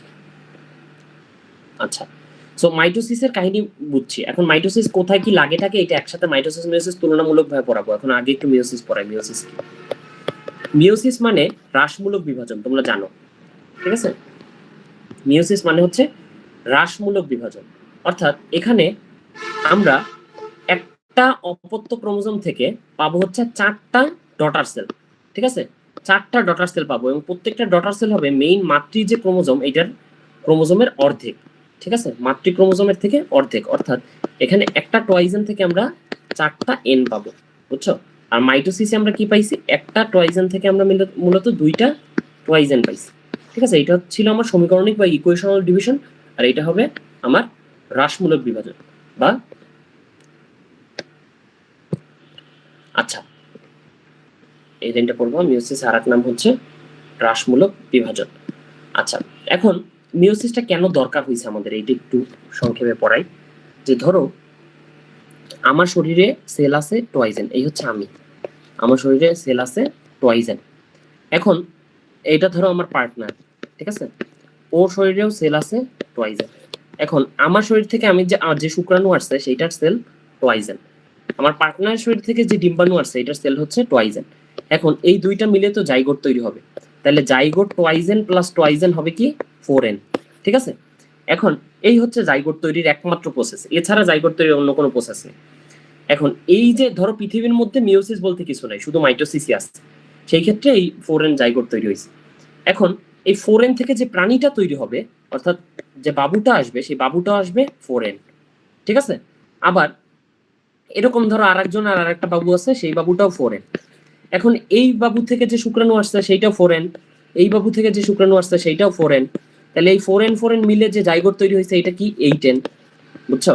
এবার এই 8n মিলে যে বাবুটা হবে 8n মিলে, ওরকম সেম ভাবে এই বাবুটা হবে 16n। তাইলে মানব সভ্যতায় কতগুলা জেনারেশন চলে গেছে।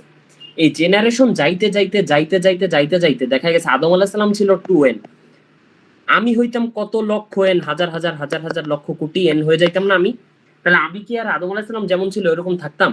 থাকতাম না। আমি হয়ে যাইতাম সম্পূর্ণ মানে ভিন্ন একটা প্রাণী, সম্পূর্ণ আলাদা একটা প্রাণী, ওই প্রাণী আমি আর থাকতাম না। কিন্তু বাস্তব জীবনে কি এমন হয়? হয় না। বাস্তব জীবনে দেখা যায় আদম আলাইহিস সালামও ছিল টয়েজেন, আমিও আজকে লক্ষ লক্ষ জেনারেশন পরে আদম আলাইহিস সালামের সন্তান হয়ে আমি নিজেও এখনো টয়েজেন। এটা কিভাবে হইছে?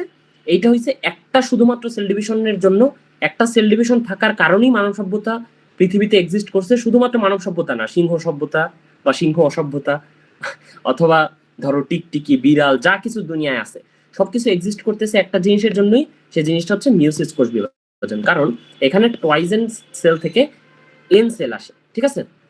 আচ্ছা, টয়েজেন থেকে এন সেল আসে, অর্থাৎ ক্রোমোজোম সংখ্যা কমে। সো তোমার জাস্ট একটা জিনিস সবচেয়ে এখানে জরুরি পড়তে হবে, যে মিওসিস কোথায় হয়,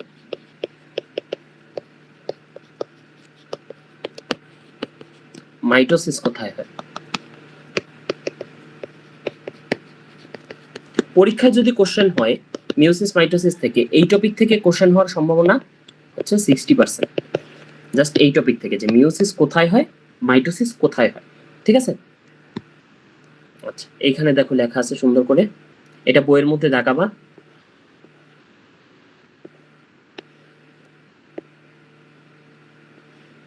এটা বইয়ের মধ্যে দেখাবা এই টপিকটা, ঠিক আছে?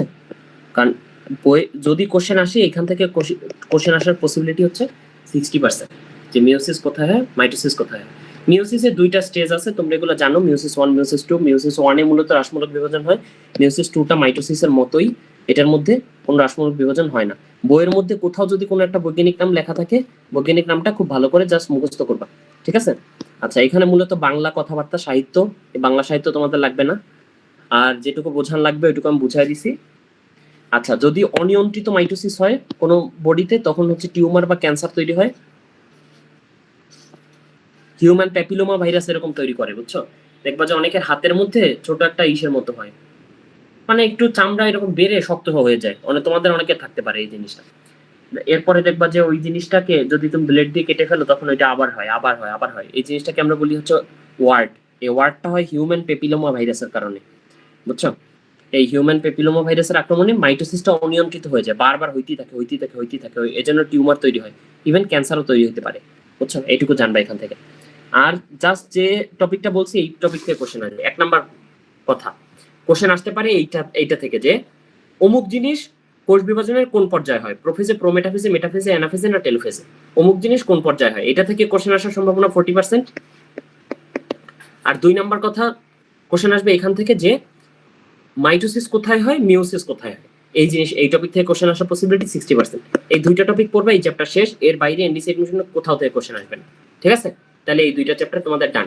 সবচেয়ে বেশি পড়া কোথায়? এই চ্যাপ্টার, এটা কোনো চ্যাপ্টারই না, বেশি পড়া হচ্ছে এইটাই।